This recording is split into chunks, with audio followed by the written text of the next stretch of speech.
Shake it like you mean it, baby. Come on and dance with it. Come on. Shake it like you mean it, baby. Come on and dance with it.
Light the beam!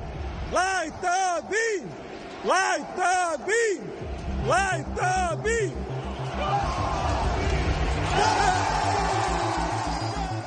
Oh, light the beam indeed.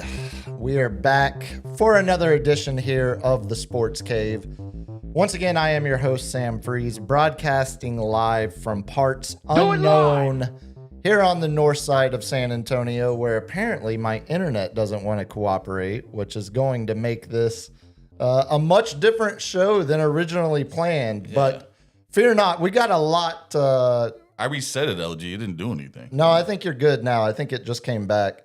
We got a lot to get to tonight because the last time we did a program, Tuesday night, we didn't know who the Spurs opponent would be. We knew the day, we knew the time. And of course, now we know it will be the hated Portland Trailblazers. I feel like the documentary did something for that. The Jailblazers. Yeah, we were talking about that. It gave them momentum. If you believe in that sort of superstition, I should say. No, we're going to talk a lot of hoops tonight, all hoops, as we get ready for the Spurs Blazers round 1 series starting Sunday night. Of course, I figured it out. Look at you solving tech issues on the fly. Who would have thought?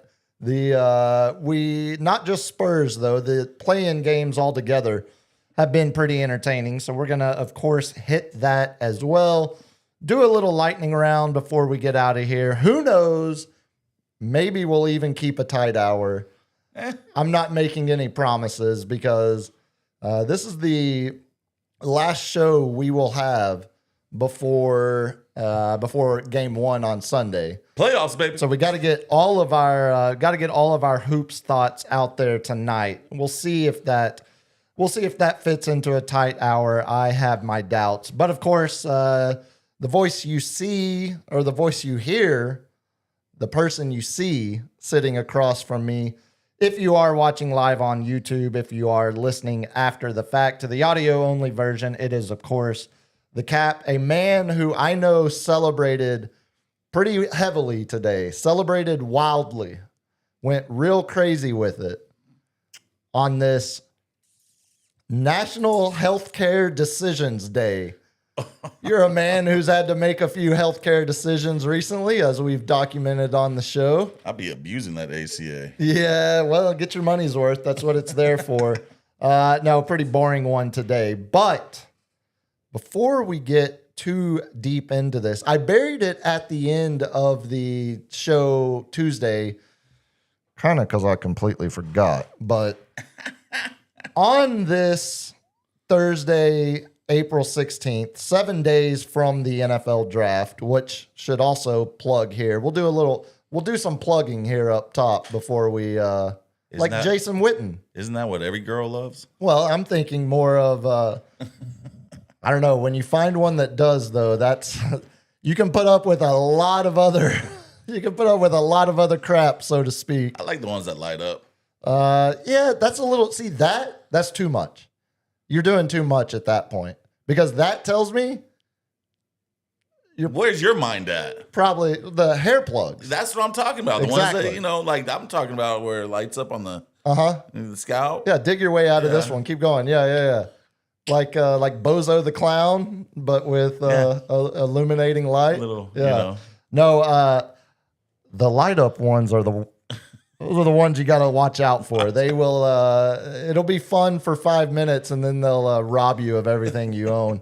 No, before we go any further, I should say 7 days away from the NFL draft, which means we are 7 days away from the Ticket 760 live broadcast from Walk-Ons right here off of 281. We'll be doing 7 to 11 next Thursday night at Walk-On. So if you can physically come out, come hang out with us. If you can't be there, throw on the radio as you watch the Cowboys solidify their next Super Bowl roster with 2 first-round draft picks. I'm speaking it into existence. Just let me They're have not it. going to be defense. Just let me. They're going to end up taking the Notre Dame running back. Yeah. It's going to be 2 ridiculous. for 1. Hey, we'll give you our 2 first rounders. They're going to trade up to 6.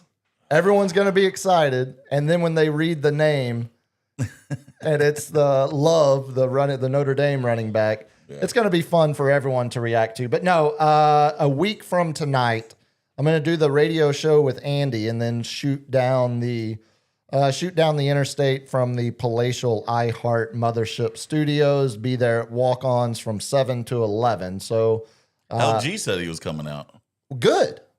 Maybe Yeah. we can get some video footage. Well, okay, there it is. Actually, that's a lie because Shane told you at my surprise birthday party back in February, told you that this was probably going to happen. It's a fact. We that also means, fellas, we got some housekeeping to do of our own because we're not doing a show Tuesday night. No. That's game 2. Is it already posted or? Sunday. You're working it, I thought. I didn't think they posted yet. It's Sunday, Tuesday, Friday, Sunday. That's the first 4 games of the Tuesday, series. Friday. Okay. So we avoided the NFL draft round 1 Thursday night, Yeah. but night 2 will be Spurs and NFL I guess draft. it makes sense given the 2-day break whenever they go to the different city. They're going to stretch it out because they want to have as many eyeballs on the games as possible. So they're not going to have any of them overlap. And If the product's this good, I don't mind it. well, a lot of these first round series, I wouldn't necessarily expect last much longer than 4 or 5 games anyway, which we're going to talk about in a bit. But I say all of that because Tuesday night, we're going to have Spurs game 2. Thursday night, I'll be doing the NFL draft broadcast on Ticket. So Tuesday and Thursday next week are blown out of the water. So we're not doing like a watch party for Tuesday? Well, that's where we need to do housekeeping. That's where we need to talk the about spot. it. You pick the spot. Like I got in on the north side. If you want to stay on your side of town, Yeah. you got to put in some work. Well, the problem is a watch party, I'm all for. Yeah. A broadcast after consuming beverages during said watch party, I'm not as on board with. But we'll figure out what we're doing I for mean, next I'll be week. fine, dude. Like, No, I know you will, but I mean the combinations of you just gotta put those gin, like what those mezcal. that's what I was about to say. The combination of mushrooms and mezcal. That doesn't make broadcasting easy. He's talking about the Rise coffee, by the way, gentlemen. Yeah. Shiitakes, of course. No, I've done my good deed to promote the draft show now. But Tuesday night, I failed at my good deed because I forgot to ask LG about all of this posting he's been doing about all of the potential sales opportunities he's been broadcasting and soliciting. It seems like LG is cooking up something fairly big, fairly substantial. And I asked him before the show on Tuesday if we could talk about it for the first time because we've known for weeks. Yeah, And he said, yes, we're finally ready. And then what did my dumb ass do? not talk about I it. completely forgot about it until we were closing. It was I was like, LG, when's the next stream? And he's like, I don't know.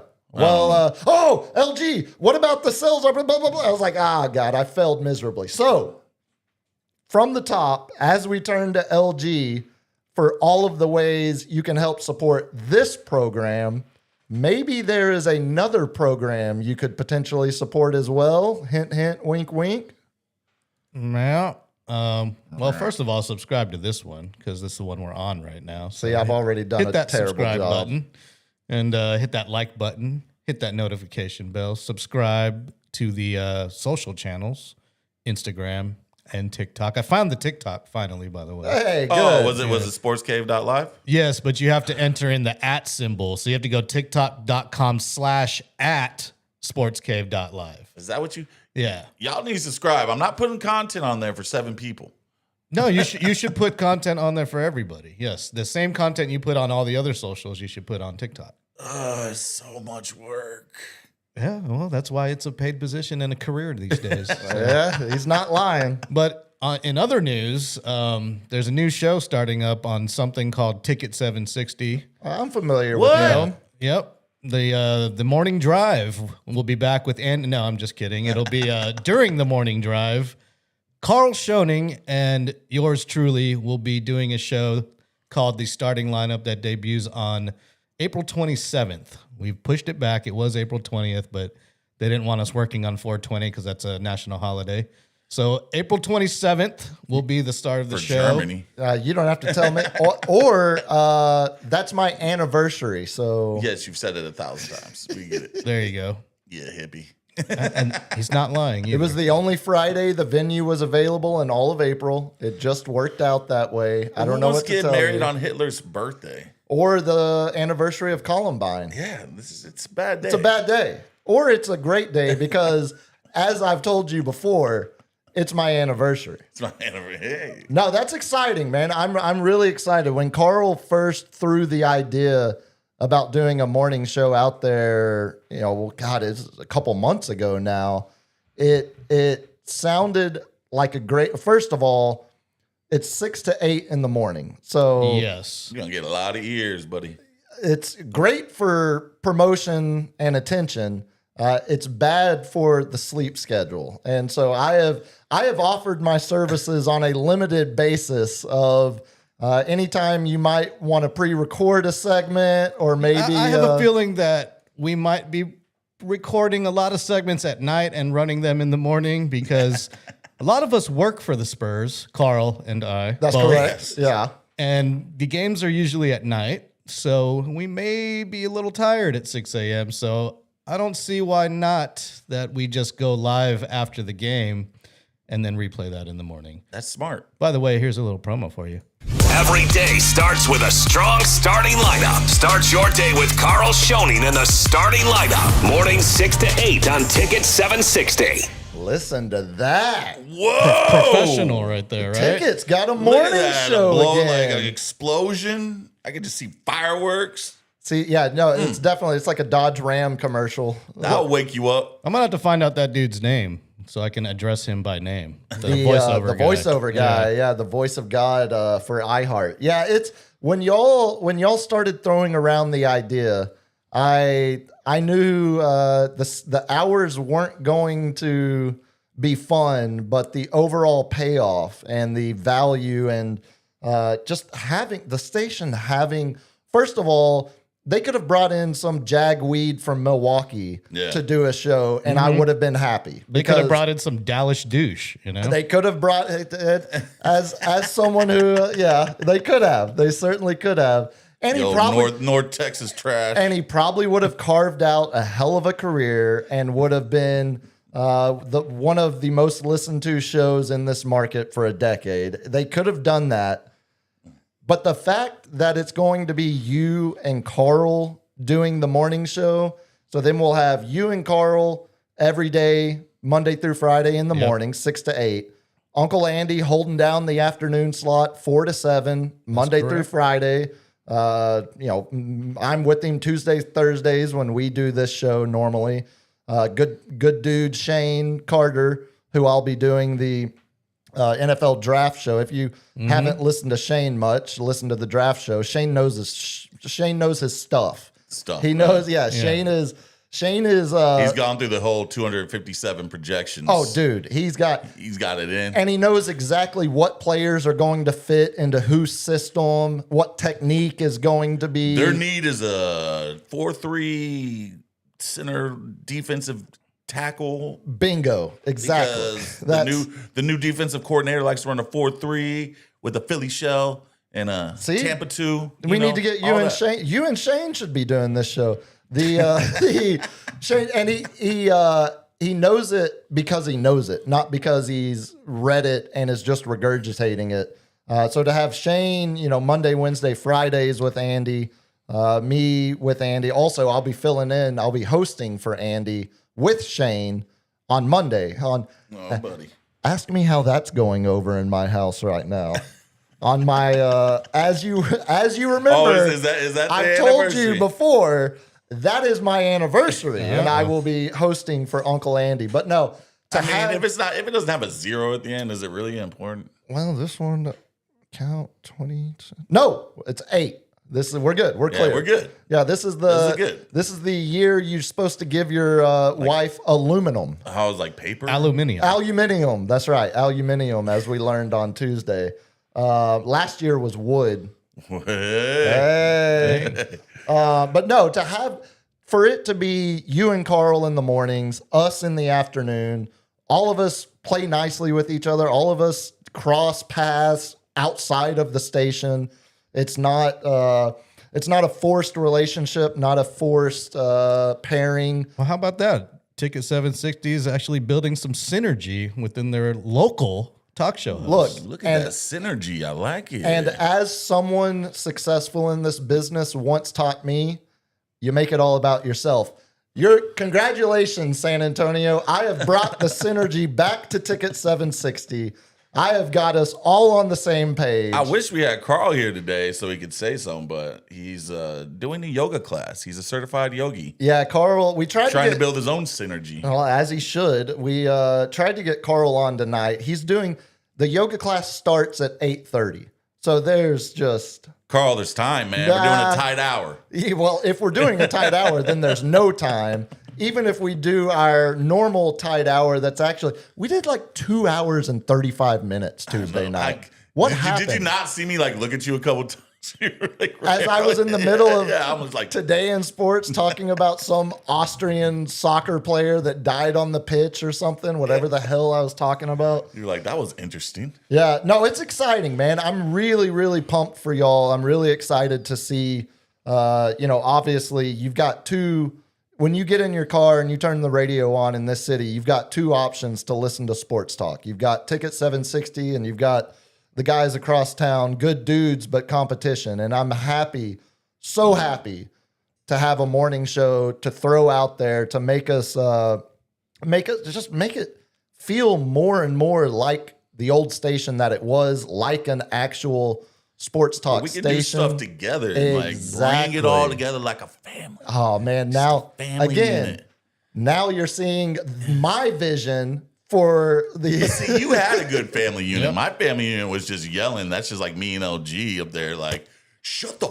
Hey, just because parents stay together doesn't mean it's a good family dynamic. I mean, mine was great. Mine was fine. Love you, mom and dad. But So yeah, this will be my third stint at the ticket.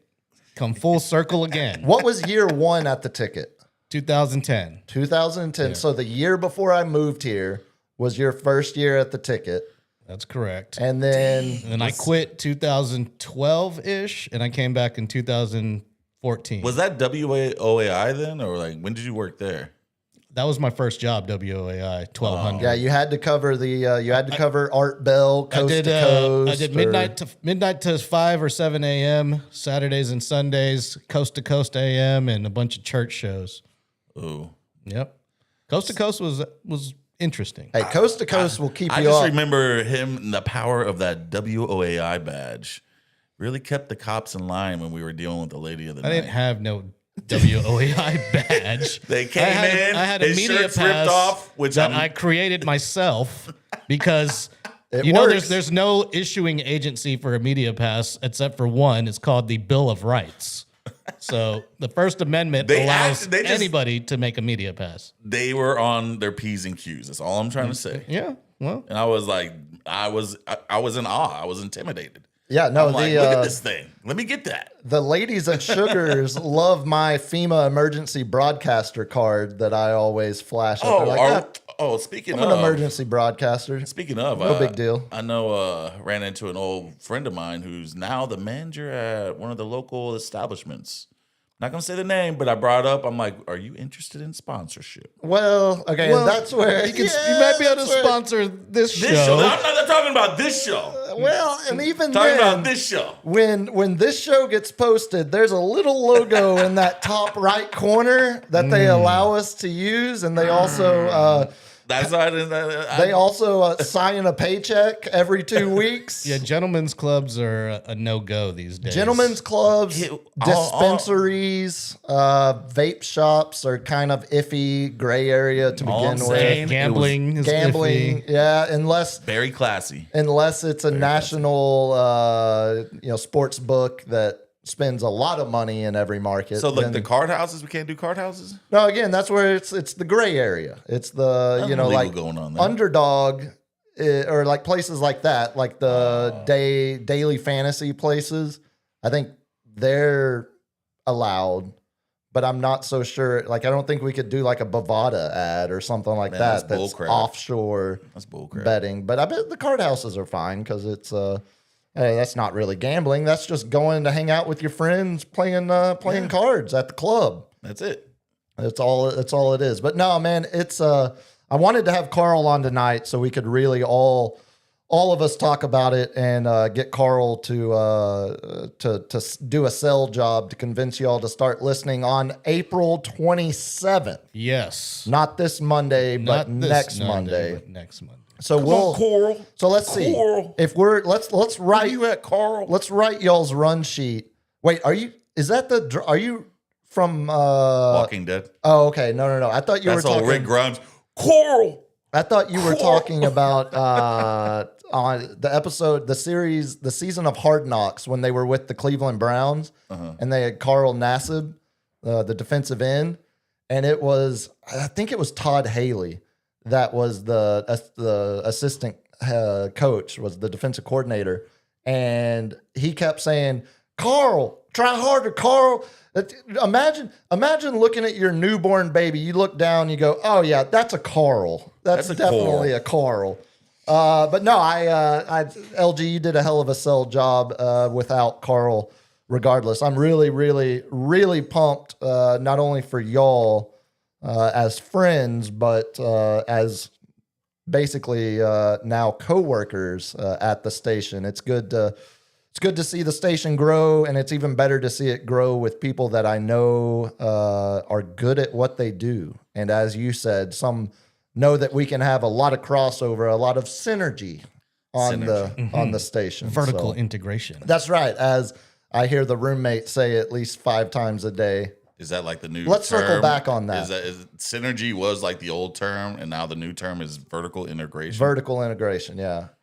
I for one, Like tip to tip. yeah, I was about to say, I like the Mormons. I prefer my integration horizontally while someone shakes the bed and I just lay there like a dead fish. Soaking. But yes, on that note, listen to the starting lineup starting April 27th on Ticket 760. I think you need a spring bed. You can't do that with a Tempur-Pedic. No, and you can't do that with the In the starting lineup. yeah, exactly. On 27th. And as we just said, again, yes, listen, we'll have Carl on because okay, yeah.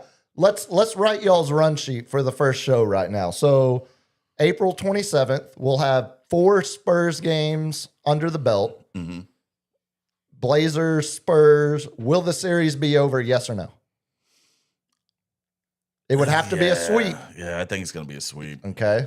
I'm going to say the Spurs will be headed to Portland on the 28th. I think so too. You I think think a it's gentleman's sweep? I'm thinking Or you gentleman's thinking sweep. 6? I think LG. y'all will be talking about a 3-1 series with the Spurs headed.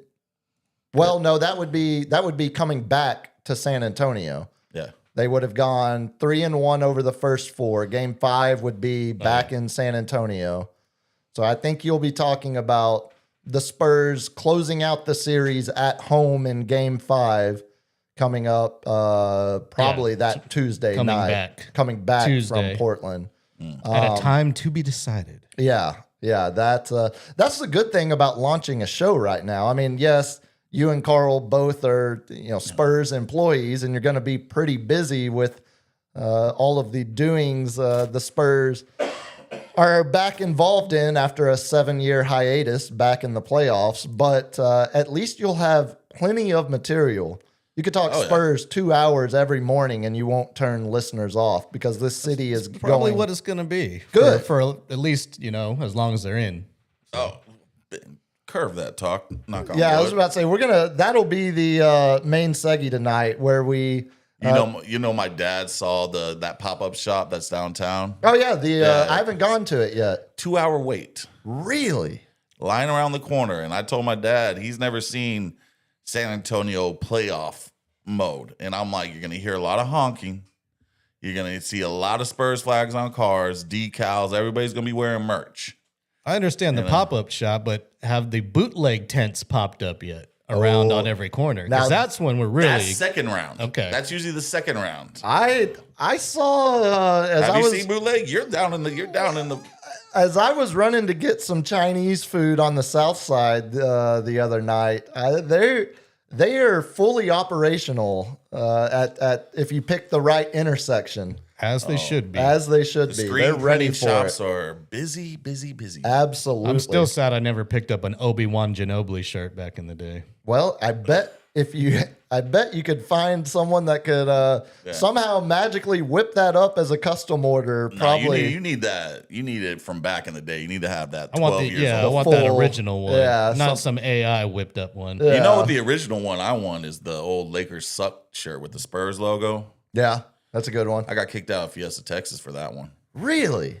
Yeah, 'Cause of I'm gonna make suck? this. I'm gonna make this as short as possible because it's quite hilarious. Okay. 6 security guards come surround me, and I'm like, "What's going on?" Got me, and was like, "You can't wear that. That's unacceptable." I was like, "I'll flip it in," and they're like, "Well, you can still read it." And I'm like, "You're worried about a kid reading a word backwards, Yeah. and barely shadowed? Well, you can buy one of these Disney shirts." I'm like, "Nope. What's the cheapest shirt I can buy? We have $5 white tees at the front." Tell my Six Flag is Warner Brothers, by the way. yeah. Close enough. Whatever. And I keep my friends there, and I go up to the front. All they have is size medium. Medium. And I'm like, dude, that's not going to fit me. And let me just go get my friends, and we're going to take off. You should have put it on anyway. They probably would have kicked you out for that, too. Yeah, because then it's indecent. Here, let me finish the story. Because that's exactly what happened. Of course. They said, you can't go back in there. And this is the day where we didn't have cell phone. They didn't have cell phones. So there's no way to contact them. So I had to buy the $5 medium, and I'm walking out there just belly out, Winnie the Pooh in it. Fat. Oh, gee, you just love that drop, buddy. You just break my concert. And I go and get my friends, and I have to walk through the park like this. And I'm looking at these security guards, and I'm like, Is this what you want? "You're effing with me right now, bro." I was like, "You're effing with me," and they put my shirt in the place to go pick it up, which is like 500 yards away on the other side of the. Those dudes enjoyed that day at work. They were having quite a bit of fun. I don't at really. your I don't expense. hope cancer on them, but I hope they got butt cancer. Butt polyps, if at the minimum. Hope they had to get a bunch of colonoscopies. Yeah, just get it screened early. You'll be fine. But yeah, no, I'm glad I remembered early tonight because we will be trying to have Carl on throughout the playoffs. Of course, that will be not only their main focus as the starting lineup launches April 27th. It's going to be the bulk of our main focus, at least as long as the Spurs are actively looking at the next game on the schedule. We'll still follow the rest of the NBA playoffs, but of course, we're going to be pretty Spurs heavy. And I say that as a bit of a lead in because the main Seggy tonight is going to be, Spurs. Holy hell. LG told me I could move this, but now I'm nervous because I should have done it before the show. Look like a teenage girl over there. If you watched the episode, it is. Oh God, what do I do with that? If you watched the show Tuesday night, there was I was sitting a little weird. I felt like I was trying to eat the microphone because it wasn't in its normal spot. But no, we're gonna talk Spurs in the main Seggy. Play some, get to know the Blazers, talk about some of the storylines, expectations, predictions for the first round series with Portland. But we got to start, as always, with what we watched. Who is against the NBA play-in games at this point? Kind of like the NBA Cup. I understand your initial hesitation to embrace it, but at this point, is this not better than just immediately having the 1 versus 8, 2 versus 7 series? I mean, we're getting legitimate drama out of these games so far. Yes. So they really lucked out because they had 4 really good games. The one that wasn't down to the last play, it was down to the last 2 minutes, which was Philly and Orlando, right? Yeah, it ends up being a blowout on paper, 12-point win for Philly, but it was closer than that. Exactly. And my thing is, what does the NBA usually do? Like, what are we used to? We're used to series. We're not used to March Madness. That's college basketball. Yep. That's one and dones. So seeing that in the NBA as a purist, I see the argument, but it's the same argument as the product we just saw these past 2 days. Those were good games. Yeah, it's the same argument with people complaining about baseball wild card series being the way they are now. It's like, it's not how baseball playoffs should be done. It's like, well, at one point, there were no playoffs. You took the pennant winners, and that was your World Series, and that was it. Yeah. So there's nothing, I find it, I was talking with, I use Uncle Andy as kind of a barometer of whether I'm crazy for liking something too early or too much versus his more reserved, patient, or not patient, but like let it play out kind of approach. And, we've talked about it with the NBA Cup. Now, there's not as Sponsored by the Emeritus. sponsored by our Our allies now. That's right. I was about to say our stronghold in the region. Buy enough meme coin, you are our ally. I'm still trying to get there. Just give me time. The NBA Cup now, this year more so than any of the ones before, there was very little of the national narrative pushback of those games, of it being a stupid gimmick. Yeah. It's still a gimmick, and I'm not arguing that, but it's the closest thing to playoff basketball you get in the middle of December. And for that reason alone, I love it because it's better than a regular season game that you would be watching.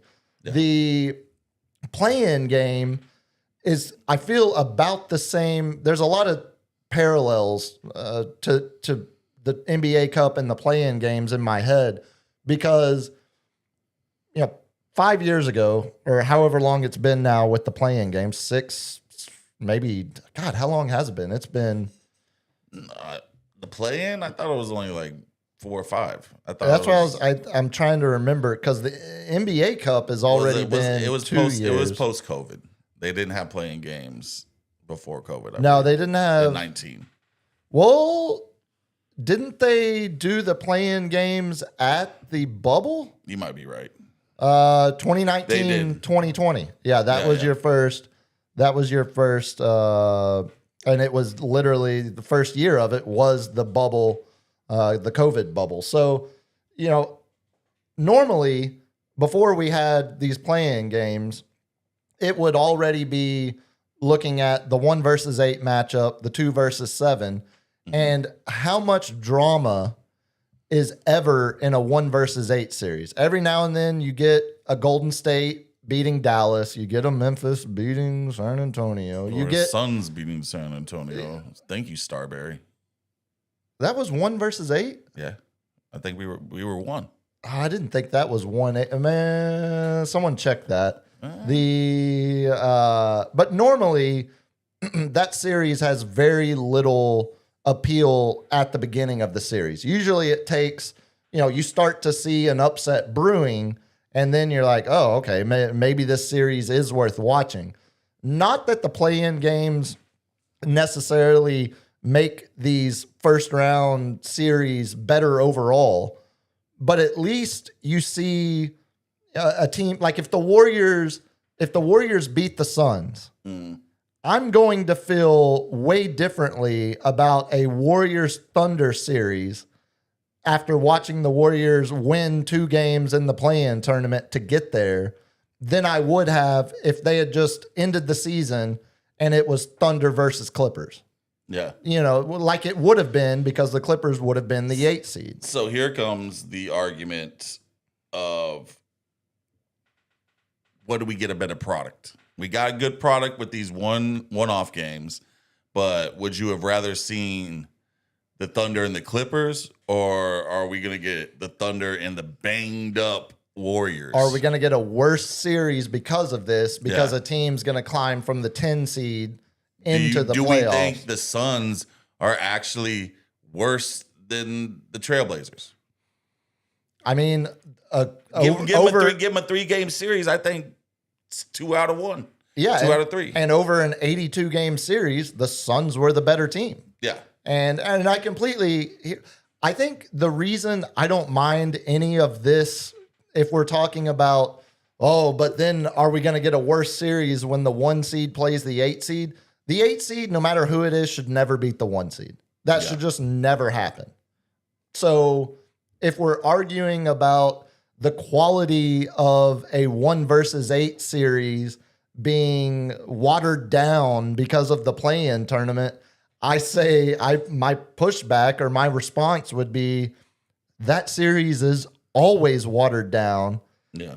Spare for a few massive exceptions where the 8 seed, actually makes it happen, actually pulls the upset. I mean, normally those. Miami was the most recent one to go all the way to the finals. Yeah, being 8. we talked about that. I remember that was an argument last year when I told I was like, no, that's not. And it was like, oh, yeah, it you happened were, 3 years you ago. were right. Yeah. The overall quality of that 1 versus 8 series, very rarely do those series even go to a 6th game. So I don't necessarily think you're, hurting the integrity of the NBA playoffs by having, like, if this Warriors team gets in, the Warriors were a 10 seed largely because Steph Curry missed 2 months of the season. You know what hurt the integrity is having these games on Prime. Okay. You're killing me, man. I'm trying to get my dad to use the Cheater app to watch him because he's like, how do I watch these games? I'm like, you have to have Prime. And Dude, I was trying to watch it on Stream East last night on my phone at the bar, and I swear to God, it's maybe I'm gonna get crucified because it's my cookie and search history, but every pop up I kept getting. I had my phone sitting on the bar as they didn't have Prime on, Yeah. inside the bar. So I'm trying to watch on my phone. Dude, every 5 minutes, some pop-up of some chick bouncing tees out covers my whole screen. And I'm right there in the middle of it. It's like, whoa, It's like, get more. It's like, yeah, It's all like, cartoon with the tail it's, and everything. you know, some potential site where you can chat while doing another activity, and they squeeze those two activities into one word to create the site name. Yeah, that kept popping up over and over throughout the game as I was watching on my phone. So I feel your dad's pain of He's a regular on Chatterbait. try that. See, you piece some context clues together. Yeah, it was that. I get what the league is doing, and it's again like the NBA Cup. All of those games were on Amazon Prime. It does feel like if you're going to do these gimmicks, Yeah. it's fitting that it's on the streaming platforms because it's gimmicky to begin with. So you're going to give them all of these gimmick games, but But you're not never going to get any- the purists because the purists want to see it. But the purists don't want the NBA Cup or the play-in games to begin with, so they can just catch up on. But if they saw them and didn't have Fair. to get Prime, Fair. maybe you curve some of their opinions. That's fair. I know? do. I think a lot of it feels like Unless Amazon Prime wants to sponsor the show, and then Right. I'm all for it, baby. Come on, Bezos. yeah, Blue Origin. I'll ride in your rocket penis. I'll ride the tip. So to speak. It feels like the old man complaining about the clouds in a lot of ways. Yeah. Because it's 2026. We're never going back to these games only being on broadcast television. We're never going back. This right now, this year is the least amount of professional sports you will see on streaming platforms in your entire life. It's not going backwards. Yeah. It's only NFL's doing more Netflix games, more, But why wouldn't they just put it on a channel? Like if you're still have the cable or just do a free game to try to promote the product. Well, because money, because they don't care, because NBA ratings were up 86% this season. It was like the most in 24 years or something. And a large part of that is because they started putting them on NBC again. Yeah. They did the relationship. So I think the league is speaking out of both sides of its mouth where it says we're doing these deals, these exclusive deals with streaming services where you have to have Amazon Prime, you have to have Netflix, you have to have whatever it is to watch these games, but we're putting more games than we have in 30 years on basic television. It's the old on bait. It's the NBC. old bait and switch. It's like, hey, we're gonna pump our numbers up, putting it on local TV, 1,000%. and then they're gonna go to the streaming platform and be like, Hey, we're look up at our 86%. ratings. We're gonna need a little bit more money for this. That's how the world works these days. And unfortunately, that's where I say you can either be the old man yelling at the clouds, Yeah. or you can adapt because we're not going backwards. This is the least amount of streaming sports you will watch in your lifetime. It's only going to grow year to year until we become worm food. I've been listening. Until they put the chip in our head and we just. Or that. Yeah, or until we plug into the Matrix. I know LG's gonna be the first one to be like, yeah, put a chip in my head. Worms, a great love song by Viagra Boys. If you have an anniversary coming up and you need a love playlist. But yeah, no, I hear it. I mean, it certainly alienates a portion of your audience. Yeah. Well, it's gonna be the older audience. Exactly. Because if I gotta spend an hour trying to get my dad logged in to Amazon Prime on my account, it's just not worth it sometimes. No, I don't- I'm just I told you, just download the app, put in the password. You've lost me already. I'm like, get the FaceTime on. App. Don't point at yourself. Point it at the TV. I don't need an app. I'm trying to watch basketball. Why do I need an app? I just want to turn it on my TV. We've all been there. It's not just the olds either, though, because It's not just the some of the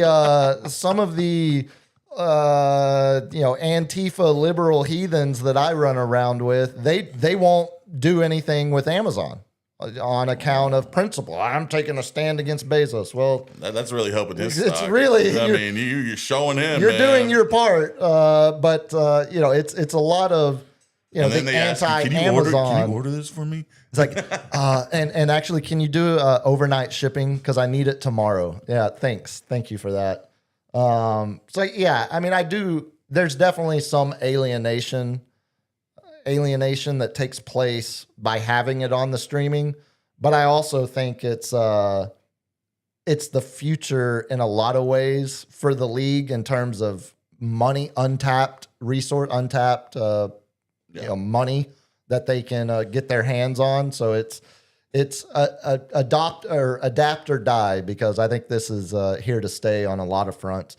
As far as the games itself, Tuesday night we were doing the show and checked the score and saw, oh my goodness, the Heat came back in the final minute. Yeah. And then, oh wow, they're going to overtime. And then Heat were up by 1 with 7 seconds left. And then as we were live, I saw the score change and it went final. I was like, oh, the Hornets must have just hit a game winner. Little did I realize all of the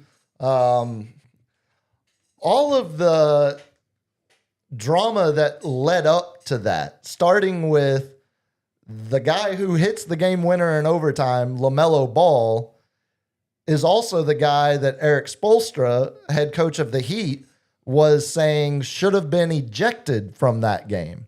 So I saw Spoelstra's quotes post game, and saying that it's ridiculous, he should have been ejected. That was his actions led to our best player getting injured.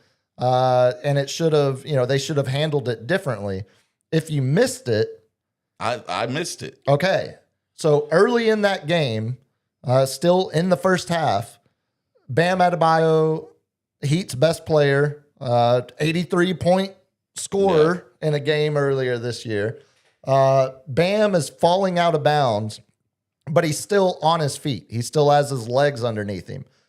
If you watch the replay enough, I think Bam was going to end up on the ground one way or another, but LaMelo definitely has his arm wrapped around one of Bam's legs and is pulling it out from under him. There's clearly a motion where LaMelo Ball is pulling Bam's leg. Now, it's not a violent tug. It's not a full wrap up and drag down, but it's definitely a little. Yeah, it's an unbasketball. You're not going for the basketball. It's a clear foul. It's dirty. It's dirty as hell. It's absolutely dangerous and dirty. And if this was the first time LaMelo had done that, it would be He's got one a little thing. Draymond Green in him. He's done it to Bam Adebayo before. Oh, This is the second time. Earlier in a matchup, Bam had started a fast break. LaMelo thought he had gotten fouled on the play, was laying on the floor, and as Bam was trying to run down on the Heat's fast break, LaMelo grabbed his leg and tripped him that time. So it's the second time he's done it to Bam. This time, Bam falls flat on his tailbone and doesn't play another minute in the game. Again, the game that LaMelo Ball hits the game winner in overtime to beat the Heat.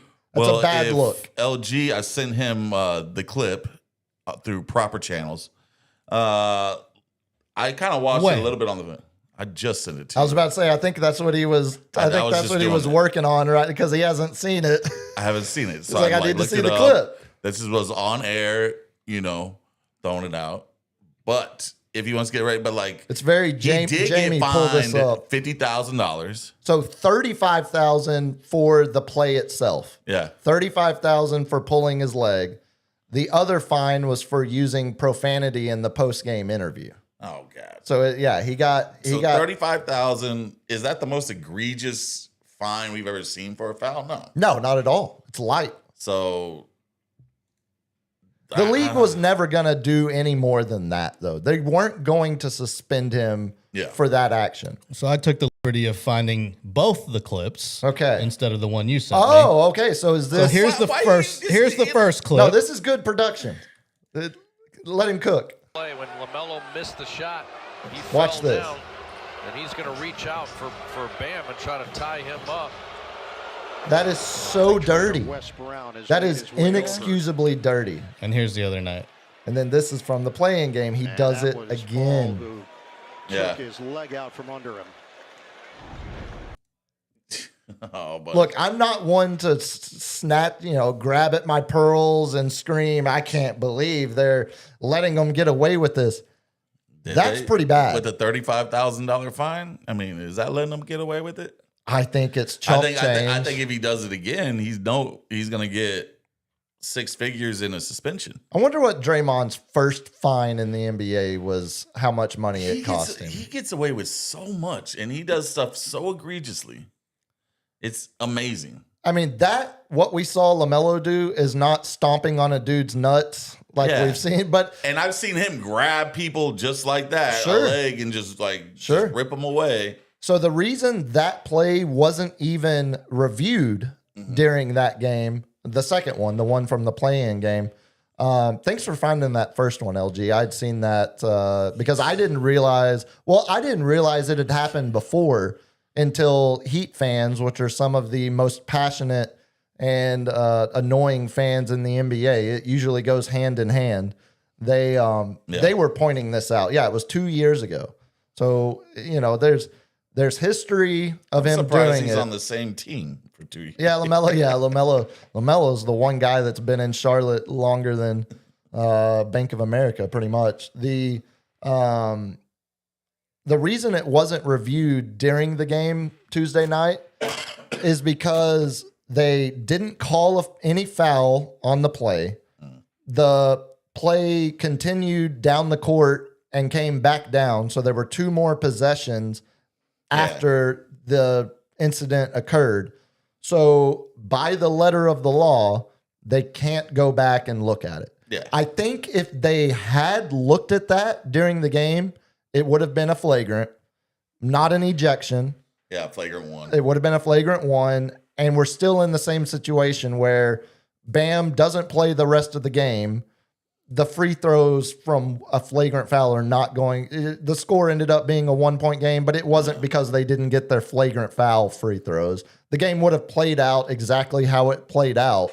I don't think it really changes anything, but it's a bad look for LaMelo because that, again, it's impossible to call it anything other than that's dirty. That's very poor sportsmanship, grabbing a guy's leg.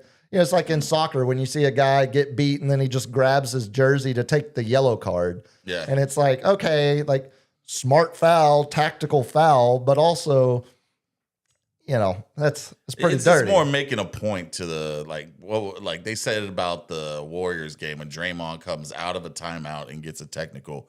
Sometimes that heats your team up, and seeing him go down hard and where he's like, I think I should have been called a foul, and you were technically the star of the team, and you sit there and make a point to just like, hey, I'm just going to do a foul just on purpose because I'm going to talk to the refs. Right. Luka does it a lot. Yeah.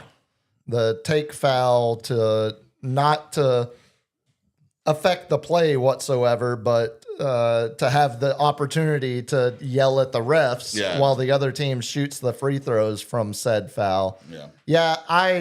Again, neither one of these teams are going to win a first round series. If the Hornets or if the Heat had won that game, they still would have had to beat the Magic Friday night. Yeah. If the Hornets beat the Magic tomorrow night, they're not winning a first round series. But because we have a play-in tournament now, we're getting all of this drama, all of this content, which is more than we would have gotten 6 years ago when it would have just launched immediately. So for that, in defense of the play-in tournament, it's certainly been entertaining besides just the final scores of the all game. us talking heads some material, And now you're seeing that feeds the kitty, feeds for the everybody. machine. Now you're seeing why I really love the NBA Cup and the play-in because it makes run sheets a hell of a lot easier to fill out.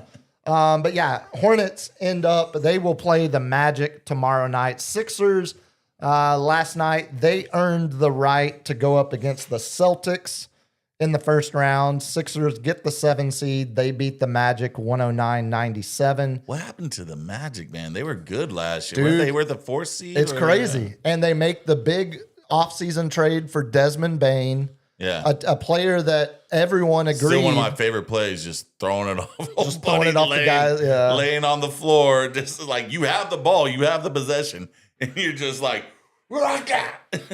So when we were in high school, my real good buddy ended up playing quarterback for a little bit at North Texas before transferring to Hardin Simmons and became a god out there in Abilene. He played basketball too, but he wasn't nearly as good at basketball as he was football. But he was our guy that when we needed a spark, he was going to come in and make something happen. A hard screen. A hard screen. And he, every single time when things were going really bad, it would always be, you're going to come up for a curl at the top of the 3, act like you're getting set for the shot, and then I'm just going to sling it and get out of the way. And so it would smash somebody on the opponent's bench. And he would always do that move too. When someone... It's the old catcher moving the mitt, getting the ump. It's 1,000% what it was. And what he would do is when someone was guarding him, if he saw their foot was out of bounds, he would just immediately slam it off of them, out on them. It's out of bounds, our ball. It was one of the most troll petty moves, and I loved it. It fired us up. It worked. It worked.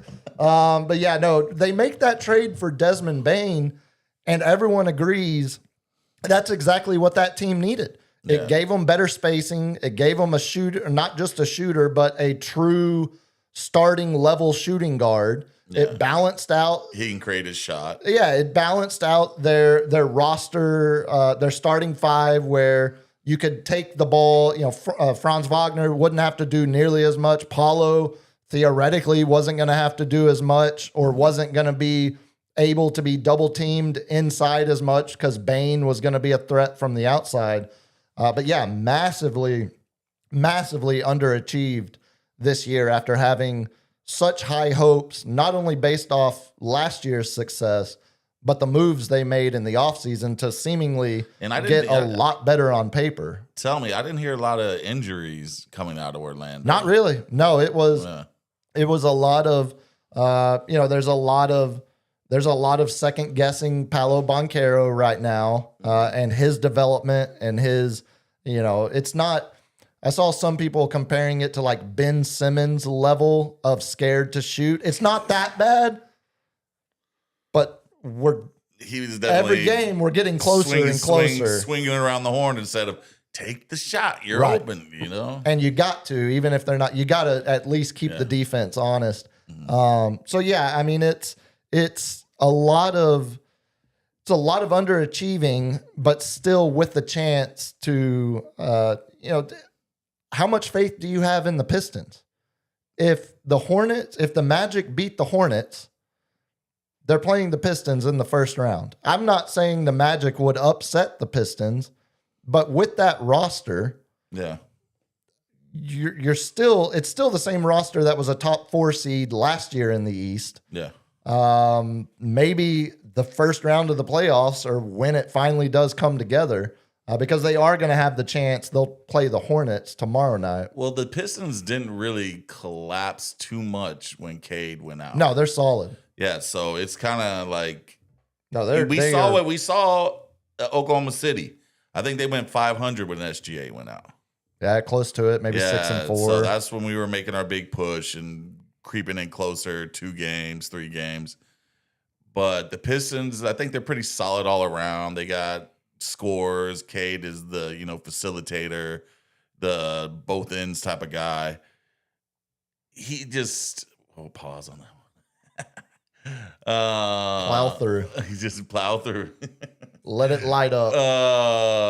The Pistons were just solid, and it's just like the Sixers without Embiid. Yeah, they still had scores, and they still handled the Magic fairly. They got close towards the end. It wasn't a There was blowout. a push at the end, Yeah. but Tyrese Maxey, 31, I think it was, ends And up. when Drummond hitting that Yeah, three the at the dagger end, three, yeah, it that's was so- just like, oh, and the whole bench comes off, and it's like, Of course, because it's Andre Drummond hitting the dagger 3-pointer. Again, the beauty, only stories you get in an NBA play-in game where Andre Drummond is hitting a dagger 3-pointer. from the corner, Drummond. I don't think, I don't think the Sixers have much of a chance against the Celtics. I don't think the Hornets or the Magic have much of a chance against the Pistons. What's the timeline with Embiid? I mean, appendectomy. Is that like week appendicitis? Ago. Yeah, he had Yeah. his appendix popped. So I mean, that you're at least out at least 2 weeks. Yeah, I would Probably say 2 closer. weeks. I don't. The Celtics are gonna. I think they're gonna be fine in that series, especially with them getting as healthy as they are now. Before we transition into Spurs talk, how about as even Uncle Andy started the show today? How about Steph freaking Curry? God, That was awesome last night. that I know was. we're not rooting it's for a the- playing game. It's not like Game 6, Game 7. we're not rooting Jordan. for the Warriors. We're rooting against Kawhi. I get it. But watching Steph and Draymond turn back the clock last night Oh, man. in the final minute of that game, Steph going to the locker room 2 times to get shot up by John Voight or somebody. it works. Whatever it did, keep it up because I want to see the Oklahoma City Thunder have to chase Steph Curry around for at least 4 games. Chase him off of like 4 screens. Exactly. Just running circles. Just, oh, I'm going to do this. And there's a screen over here, figure 8 between 2 people just to get a 3. And again, if we didn't have the play-in game, we wouldn't have gotten another Steph Curry moment like we did last night where he hits the 3-pointer, falls the 3-pointer to take the lead, falls into the crowd, asks some fan at Intuit Dome there in LA if it went in, and then giggles as he's going back down the court because he knows, like, that was awesome watching in the moment last night. And then even more impressive to me, how clean Draymond stripped Kawhi. How at clean the he very picked. end, Oh yeah. my God. Watching that live. But wasn't he as falling? my- He was falling down. And then No, the Kawhi strip. was trying to cross over. Yeah, he was and- pushing across half court and Kawhi went So to you cross. think the strip was before the fall? Absolutely, yeah. I think, thought he was falling and then got stripped. No, I think the fall started to try to draw some type of sympathy foul call because he realized how clean Yeah. Draymond had just picked his pocket. Still a good defender. And right after Draymond had made the steal on the inbounds play, the possession before. So you got 2 turn back the clock moments from Draymond. Now, is that a foul? Like, you have to give someone like the guy, like Kawhi was out of bounds whenever he was getting past the ball and Draymond's on him. Oh, there's nothing wrong with that. That's nothing wrong with that. I No. thought if someone's out of bounds, you have to give him space to be in bounds. Uh, You can't guard someone when they're out of bounds. but you can't if you go out of bounds to guard them. But if you're still in bounds, you can be on the. You can be. I thought you had to give them space to get inbounds. No, it's not like little dribblers anymore. They allow a lot of suffocation on the sidelines now. It's not. You can feel my disdain for Draymond right now. I hear it. I feel it. But also, would you have rather seen the Clippers win that game? Yeah, I would have. You would have rather seen Kawhi. I want to see the Thunder. I think the OKC has an easier trip going through Golden State See, I disagree. than they do going through the Clippers. Hey, let me tell you why. The Clippers had the better record overall. Yeah. They would have been an 8 seed before the play-in tournament. But a lot of those Clippers wins were banked before they traded away James Harden, before they traded away Zubac to the Pacers. They started like 6-21 or something. Yeah, they were they were terrible at the beginning, but then they made the charge, made the run to get back into the playoff position, and then they gutted the roster at the trade deadline. Yeah. So that Clippers team, yes, better by record, but look on the other side, the Warriors team, 5 games under 500, but Steph Curry missed 2 months of the season. Yeah. So right now, as they were playing that game last night, tears his ACL. yeah, and the Butler ACL and Moses Moody's knee just completely explodes. The Porzingis, if he plays Big like three. that, if he Exactly. plays like that, but like, do I trust him? no, God no, but do you trust any 8 seed? No. That's why they're the 8 seed. But I'm telling you, if you think the Clippers would have given the Thunder a better series, I would push back heavily and say the Warriors with Steph Curry still doing Steph Curry things, Draymond's defensive ability, Porzingis hitting threes and being a stretch 5 and giving them at least something to throw at Chet. That's interesting to me. That's way more interesting than interesting what to the me Clippers could have done. Curry went to the locker room 2 times. Well, he's an old Do you, man, do you Cap. think he can last the series? No. But if he can last 4 games, or if he can last 4 games, Well, I just want a gentleman's sweep. 5 games. That's it. That's all I want from you. Just annoy him. Like, where's Zaza when you need him, dude? Jump Well- under someone's foot. I think Zaza, where is Zaza? Oh, he's out the league, bro. No, I know, but I'm saying, like, I'm surprised we haven't seen him pop up in, like European politics or something like a lot of the former Eastern Euro guys do. They go back and end up taking a cush parliament position. You got anything else on the play-in games before we talk Spurs Blazers? Nope. So who do you want to win? Obviously, so you want Warriors over Suns. Yeah. And you want on the Eastern Conference. I want Magic over Hornets because and here's the other thing. Going back to that Hornets game, if Con Knipple is really the rookie of the year, don't disregard his actual stat line. He only scored 6 points. He had a terrible shooting night. If he is the true rookie of the year, he wouldn't have been pulled from that game with 2 minutes to go, and he wouldn't have been sitting on the bench the entirety of overtime. Yeah. His ass never left the bench during overtime, and that's the rookie of the year. I mean, one's playing in a playing game and one's not. Because one has a better roster around them, but that doesn't mean one. But to be a is better superstar in the than- league, you make your team better. What was what was Jordan's Bulls his rookie year? What was LeBron's Cavs their rookie year? Did Jordan have a losing season? First year, right? Pretty sure. It was rough there at the beginning, and then it was early playoff exits at the beginning. I hear you. the Con I hear you. Knipple campaign took a big dent watching him we sit see on your the Mavericks bench. fandom peeking out of there. No, it's more of a basketball fandom. It's the same reason Melo shouldn't have won. It shouldn't have been and co-rookie your of the Duke year. fandom here. That's coming the in bigger a little fandom. bit. That's the bigger fandom these days for sure. Not Just even like close. Boozer staying at Duke instead of transferring out. Boozer staying at Duke. Hey, they're going pro. No, Boozer said he's staying at Duke. No, he's not. Is it? Which one's is Caden, Caden. the other brother. Yeah, Yeah, he's staying. I thought you were saying Cameron. Why would you top name your 3 kids pick. so close together, man? Like Carlos, Cayman, Cameron, I always guys families just like that. buttholes, man. I always feel, hey, FCC rules. Can't say. You can't- what? Nope. Would a doctor say that? Yeah, a doctor would say, "Let me see your butthole." Okay, now you broke it twice. And also, I want to know what doctor you go to so I never go there on this National Healthcare Decisions Day.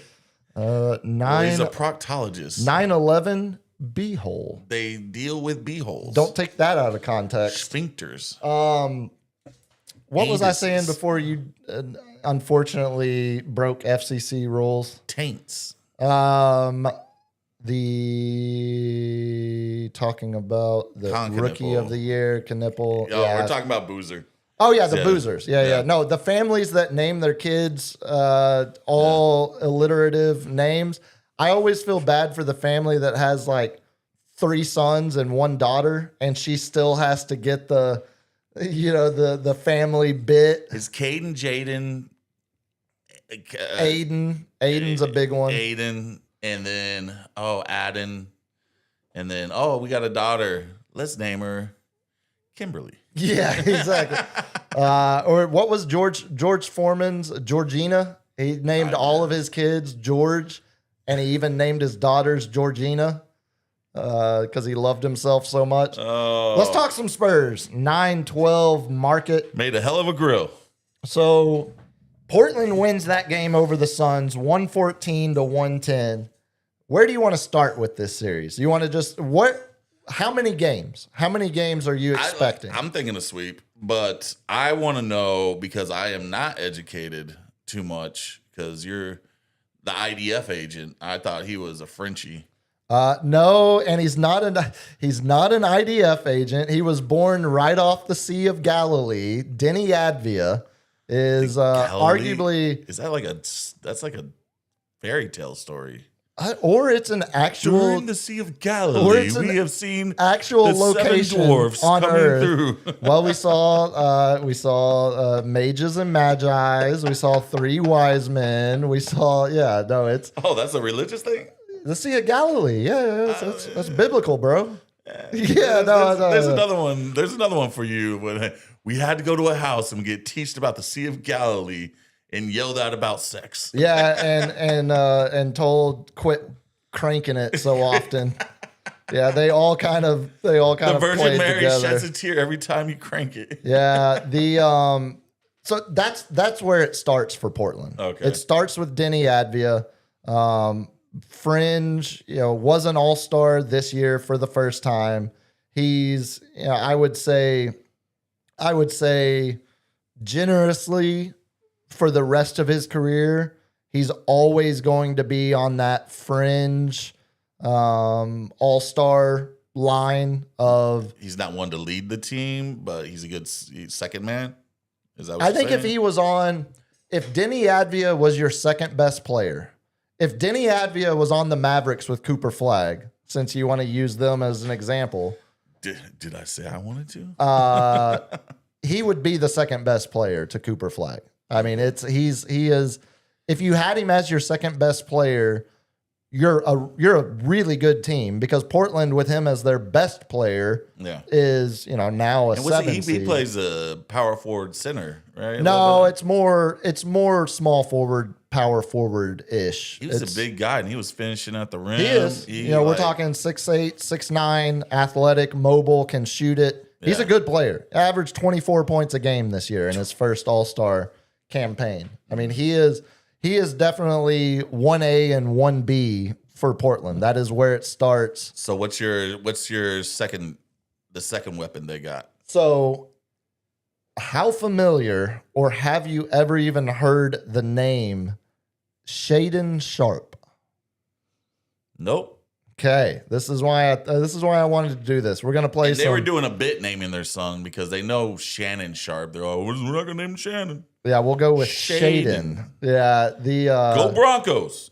This is why I wanted to play Get to Know the Blazers because Shaden Sharp is a guy who's been in Portland his whole career. He's still only 22, 23. He's been there 4 years, and he entered the league when he was 19. So this is his contract year, or they give money yet? I believe they gave him an extension in this last offseason because he was up for his rookie extension. I'll look it up. I'll look it up for you here in a second. But he signed an extension. He's locked in for the next 4 years. You're talking low 20s, like $20 to $25 million. Okay. Over the next each season over the next 4 What years. position does he play? Shooting guard. He is a pure shooting guard. Can shoot off the dribble, crossover. There's going to be a game in this series where the Blazers might not win the game, but you're going to be watching and you're saying, holy hell, will this dude ever miss? Oh. He's going to have Streaky as hell. streaky as hell. He's going to have a game where it seems unstoppable, Yeah. and then the next game might be a shadow. It's going. I mean, he's that kind of. Now this So he's year, a Danny Green. well, no offense to Danny, and maybe Danny would have done it if he had been given the opportunity. But Shaden Sharp's a 20-point-a-game scorer. He is the only other guy on the Blazers that averages 20 or more points a game. Okay. This year was a big jump for him. He's been flirting with it. This is year 4 in the league for him. Last year he was at 18.5. This year he's closer to 21 points a game. So he gets buckets. He fills it up, and it's not a good 3-point shooting percentage because of the streakiness, as I said. He only shoots 34% on threes, but he attempts 6 a game. He's getting his shots up. And if it's a good night for him, if it's a streaky night for him, He's shooting 4 for 6. he's shooting 4 for 6 minimum. And if it's a good night for him, he's shooting 10 of those things. Oh. And he's making, 7 or 8. If it's a good night. That always reminded me of old Westbrook. Like every once in a while, out of he's gonna nowhere. jack it up, but then that one game where he's just making them, you're just like, oh. But I love those times when he jacked it up and just kept missing. And just kept, And KD was on the sideline on the thing, like, God, man, just pass the ball. So you asked, looking at specifically, him and Denny Advia being the top offensive threats for Portland. Yeah. The other way to look at this is, right now, as we look at this Blazers team, Denny Advia shoots the ball 16 times a game. That is incredibly high usage league-wide. That's a lot of shots for one guy. Shaden Sharp averages a shot and a half more than him. So is this just an analytics team where they just jack the ball up as much as possible? And It's not as much. It's actually got more because we're going to talk about it here in a second. It's coached by Tiago Splitter, which is another fun storyline of Tiago coming back to San Antonio as a first time head coach with a team.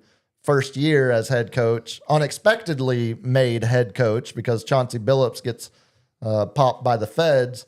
and one of the people in that case just pleaded guilty. Damon Jones, yeah, he changed his plea. And it seems like he is spilling some. He's naming names too, but I think it's a mixture of. It's not nearly as analytic driven as like your peak Warriors. Yeah. Or Charlotte's Charlotte's a great one, just jacking shots. Portland 21 seconds left on the shot clock.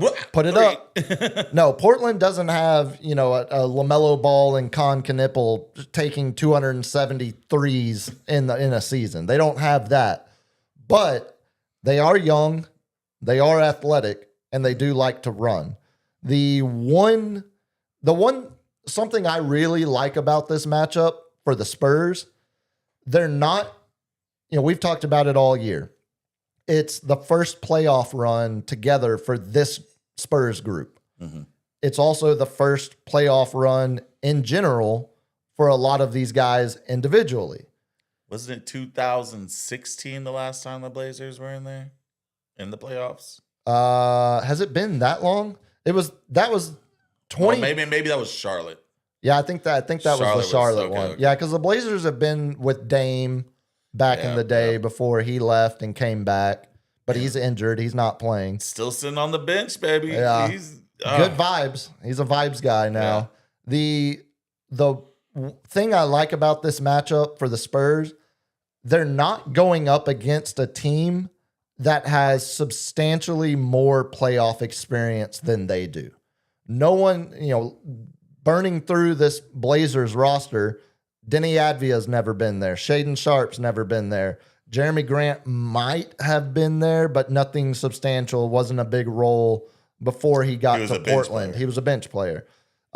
Scoot Henderson, who went third overall in Wemby's draft year. He's never been there. Tumani Kamara, their defensive specialist, the guy that will spend the majority of his time guarding Steph Castle, and well, actually, probably just Steph Castle. That'll Probably be Vassell his. whenever he's not in there too. Exactly. Yeah, he's their athletic defensive guy. Can also score a little on you, but his scoring has ticked up late in the season. But he's thought of more as defense. Donovan Clingan, who won a national championship with Steph Castle at UConn a couple of years ago. He doesn't have playoff experience.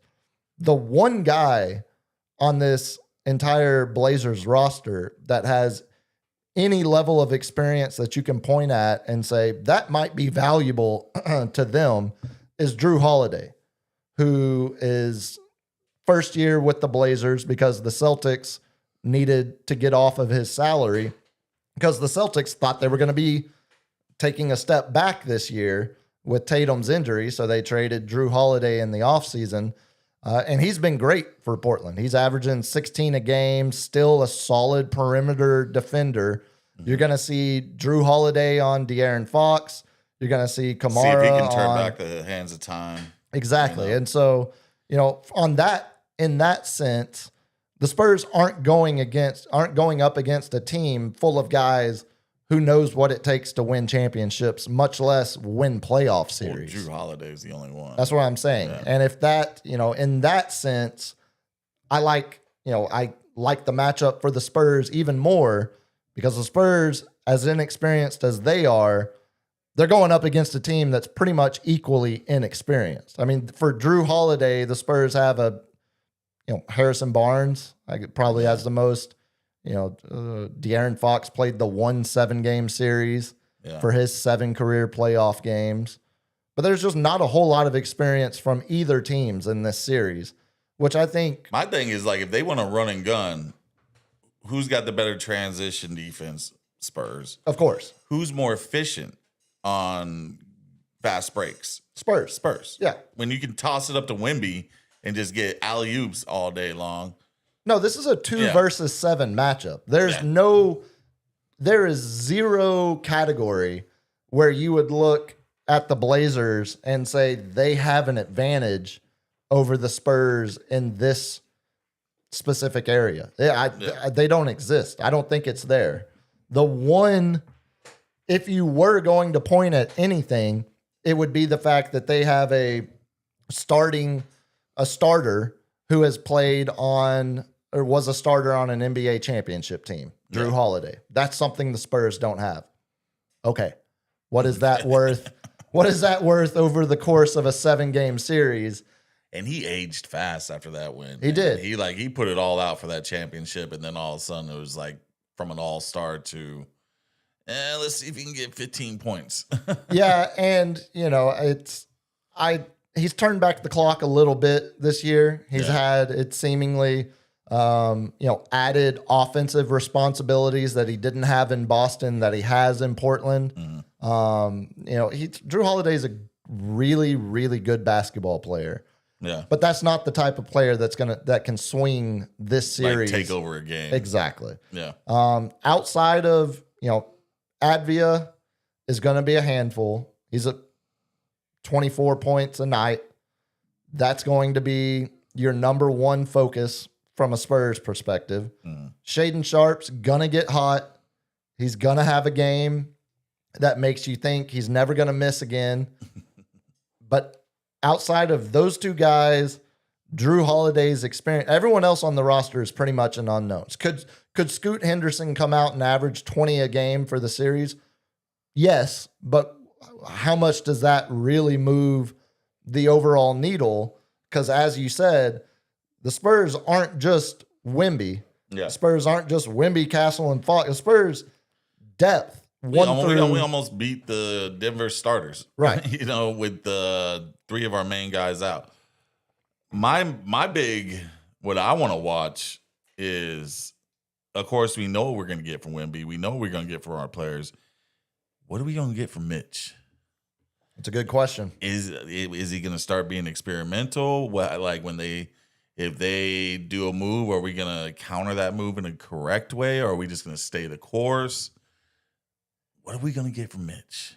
I think this series, you're not going to get this series. This series, you're not going to get much. No, this is going to be stay the course. This is not going to be the series where you get that answer, because I don't think you're going to have many, if any, moments in this series where the Spurs have to counterpunch. Yeah. I don't think they're not going to take very many punches that require a re-strategizing of how they're going about things. I don't feel think like the only way they make runs is when Wemby's on the bench. That's it. Yeah, and I wouldn't expect Mitch to have to do a lot of strategizing on the fly to adjust to what I don't think Portland can't do much that gives the Spurs problems. And I know like these are always famous last words, but I mean, we all watched the same 82 game season. We all know that this is how sports works. I mean, one of these teams is significantly better than the other. That's why they're the 2 seed, but you never know. Second best record in the league. Exactly. But you never know until you actually see the games play out. Now, all that being said, the Blazers don't have a whole lot of angles where they can claim dominance in anything against the Spurs team. Yeah. Which, again, famous last words, but for that reason, I don't think you're going to see Mitch have to do much in terms of getting creative with how to counteract whatever Portland is throwing out. My thing there. is, like, is he going to do something just to see if he can? He's going to have to go against a tough team next round, no matter what, Denver or Timberwolves. Yeah. So is he going to try something with this series, knowing that he's got that cushion? See, I don't think you can do that. I just, at this point, as much as I just said, Portland doesn't have anything that can threaten the Spurs, I also don't think you can take any opponent for granted or take any opponent as a experimentation opportunity. It feels like this isn't freshman year of college. We're not experimenting with anything. We know what we can do. We know what we like. We know what we do well, and that's what we're doing. Oh, we can experiment until this series is There's over. There's going to be a lot of experimental play here. Yeah, I forget you're a theater kid. You were all about experimenting, I'm sure. The you like the light up ones with drugs? Well, which lead to bad decisions. Leads a lot of toe sucking. Do you think, oh, what the, you know what? I don't know if that's FCC inappropriate, but I'm going to mark it just in case. There's nothing wrong with that. Look, I would never be one to kink shame. You're kink shaming. But I don't need to hear you say the phrase toe sucking as I am writing it down. LG, good or yay or nay? It's a gray area. I live in that gray area, baby. Yeah, very, very gray area. I think the true test for Mitch will come in the second round. Yeah. Because the second round, whatever team is there, whether it's Denver or Minnesota, both of those teams can do things that are going to require Mitch to make adjustments. Yeah. I'm not so sure he's going to have to make a whole lot of adjustments. Maybe if Shaedon Sharpe has one of these games that I'm talking about, if he's got 6 threes, they're going to have to adjust their defense. Exactly. That That small minor adjustment. But outside of that, Portland can't do a whole lot because when you get to playoff basketball, a lot of what determines who wins these games is who can dictate the style of play. Yeah. Who can make the opponent play to their preferred style. Force your will on them. Exactly. And just frankly, looking at these two teams on paper, there's not a lot of areas where Portland can say, if we do this, it will force the Spurs to do that. There's not a lot of that. And it's because we got the alien, baby. Famous last words, but I mean, there's a reason why you think this is going to be a sweep, and I think it's going to be over in 5. Yeah. You mentioned Mitch. Should also mention I think the biggest storyline outside of the Spurs just being back in the playoffs, having Tiago Splitter being the head coach of the Blazers. First of all, what an amazing job Yeah. he did this year, being thrust into that position. What, the week before the season started, With all that or the week controversy. of the season starting? Yeah. I mean, Way to time it out, Feds. Like, jeez. I don't know how many people thought of Tiago Splitter as a future NBA head coach when he was playing, in the league, playing here for the Spurs. But it sure seems like that is, Pop's coaching trees just keep bigger, adding to it's it. bigger and bigger. yeah. Now there is some level of, kind of like talking about the ways that Portland, doesn't have a whole lot of ammunition to force their hand. I am always a little hesitant of a former member of an organization going back up. It's Knowing our secrets. we're not talking Kirby Smart and Nick Saban, Yeah. but Splitter absolutely does know firsthand how the Spurs handle their business on and off the court. All of the secrets, as you said. I don't think it's not enough. It's not enough to affect the outcome, but it does give me minor pause. He does. Well, he will know. Like Robert Horry, even though he never has a lot of good things to say about the Spurs, he did say when he first got to the Spurs that they were the most professional team that he's ever been on, and they had like 50 plays. And he's like, every other team I played for, there was only like 25, maybe 30 plays. But Spurs had 50 set plays. And he realized, he was like, man, this is on another level right now. And Tiago knows that. So when you got Yoda in the back, Pop guiding young, the young Padawan, he's going to have 50 plays. He's ready for it. So they will definitely have, counters.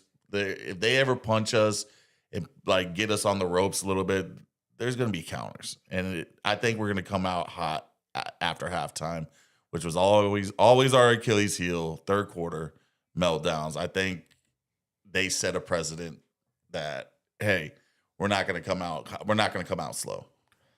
Yeah, it's a tough draw for Tiago for his first playoff series to be, it's got to be. Sorry, buddy. Yeah, it's got to be emotionally rewarding for him on a lot of levels. Standing ovation. That's what I was about to say. He's going, it's not going to be the complete hostile crowd that you would expect in a playoff series. Yeah. It's not going to be, vile or ugly or it's going to be some love when he gets announced as head coach Sunday night, before game one. But He it's was also 2014, right? Or was he 07? I think he was 14. He was 14. He was 14. Wasn't yeah. he? Because he has, no. Who was the other big man that was in the early years? for the Spurs? Nesterovic back Yeah, in the day. There you go, Yeah. Nesterovic. Let's see. Tiago retired. Yeah, he was on that 14. We're going to talk about that one here in a second. Yeah, he retired in 2018. Splitter did. So it's already been 8 years. Golly. During our the whole Kawhi problem for the Spurs. Yeah, it's got to be really cool for him knowing he's going to walk into a environment Sunday night that loves and appreciates and respects him, but it's also got to probably suck on another level of knowing, damn, we about to get ran out the building, dude. Exactly right. Exactly right. But good story nonetheless. You mentioned that 2014. We'll do that here, but remind me, I want to go back and ask you about some of the Spurs players, the way we talked about the Trailblazers. But do you know the amount of times the Spurs and Blazers have faced each other in the playoffs? Oh, it's been a lot, man. So the classic 99 when we had to face them in the Western Conference Finals. Western Conference Finals. That was a The no. Well, just the. Do you remember the game count in that series? that went to 7, right? That was a sweep. That one was a sweep. Oh yeah, That because was they were 4-0. a year before and they went to 7. Yeah. With the Lakers the year after. Yeah, that was the 4-0 sweep in the 99 Western Conference Finals.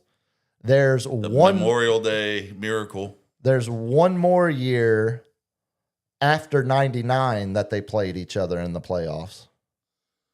I want to say 2004, 2003, You were close with 2004, but 2005. add a teen to the end of that. The last time these teams met in the playoffs was Spurs championship year, 2014. It was in the second round. Spurs won in 5 games. That was Lillard's coming out party, wasn't it? And That was early. And they had whatchamacallit, the guy that ended up coming here. Which one? UT. Oh, LaMarcus. LaMarcus. Yeah. So yeah, they had LaMarcus and Lillard, and that was Lillard's coming out party in the playoffs. Yeah, that was 2014. 93, they played in the first round. Spurs won that series in 4 games, but it was only a 5-game series at that time because they hadn't switched to 7-game series for the first round. Spurs won that series 3-1. The only time the Blazers have beat the Spurs in a playoff series was 1990. It went to 7 games. It was the Western Conference semis. Blazers end up winning game 7 in overtime, 108-105. That's the Clyde Drexler Blazers end up going on losing to the Bulls in the finals those were the Bulls in the finals that year. So they have played each other, but it's not as often as I would have guessed. They haven't really crossed paths that often since, this turn of the century. It's only been one time in 2014. So it's like in the early years, it was Sacramento a lot with the Spurs, and then of course the Lakers, Mavs a few years here and there. Oh yeah, the Mavs going to like 07, 08, 09, all that kind of stuff. So those are really and then Timberwolves and Memphis, Gasol days. Powell, The dreaded. the Powell Gasol, not Marc Gasol, but Yeah, the But no, that was Garnett never got one on us. that was the Pistons beating.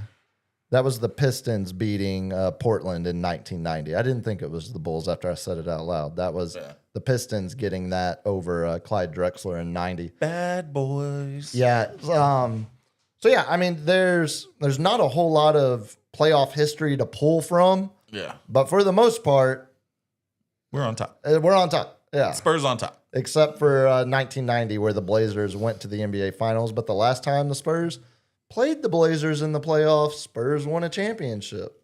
So speak it into existence. Exactly. As far as the Spurs roster goes, is there one guy outside of Wemby, exclude Wemby for the sake of argument, is there one guy on the roster that you are really looking forward to more than any other seeing play in a playoff series for the first time? Or maybe not, maybe just for the first time with the Spurs, if it's... Okay, I'll go starting lineup and then I'll go bench. Perfect.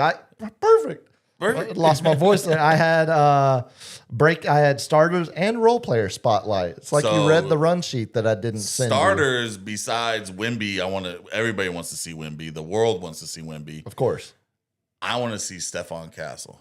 I want to see him break out and show the people that he should have been an all-star this year. Potential all-NBA third-teamer Steph Yes. Castle. There's some momentum, as you love to quote, there's some momentum building for Steph Castle to be. And if Charles third Barkley, team. if it's on Charles Barkley, he's going to be talking up Steph Castle. He loves that guy. Like every time I seen The old heads them all play, do. yeah, like because he plays both ways. Mm-hmm. He's like, man, he's out there just bully balling people, So that's on my starting lineup. Let me give you my starter then, Okay. because it's different than yours. It's hard to argue the excitement of wanting to see the future of Wemby, Steph, Dylan Harper, the young guys that we know are going to be a part of playoff runs together for the next decade. Completely agree. Castle's the obvious one. De'Aaron Fox is the guy that I think It's more a damn liability more- sometimes. That's why I want to see him that's why I want to see him the most out of any of the Spurs starters, because if that's the case, Yeah. if we're fumbling balls out of bounds, throwing alley-oops on 2-on-1, if we're doing the things that everyone latches onto and makes it sound like De'Aaron Fox is a bum who shouldn't be on the bench. He missed a 2-footer. Again, I can't argue against what happened, but I can argue the resume of De'Aaron Fox says he's a damn good basketball player. And going into this series, maybe not this series, but going into this playoff run, I think De'Aaron Fox is the guy that is most important, not named Wemby, on this roster. I think if you get all-star De'Aaron Fox, Yeah. this team, we're back to talking about its championship and nothing less. Nothing else matters, as The one Dallas thing- Stars would say. The one thing he has that he needs to do if the Spurs are gonna make a championship run is he's got to go to the hole and draw fouls on the big man. Or if nothing else, because just- that's not on the stat sheet. But as they're closing in, he needs to get physical. He needs to, because he's a little guy. He's a little fella. Mm-hmm. You know, get that contact. Get some of these big men, because especially what we're going to be looking at is the IDF agent. He's gonna I'm not sure that's the preferred nickname by Blazers I don't know. PR. You're also hurting your chances of ever getting credentialed, but go on. Yeah.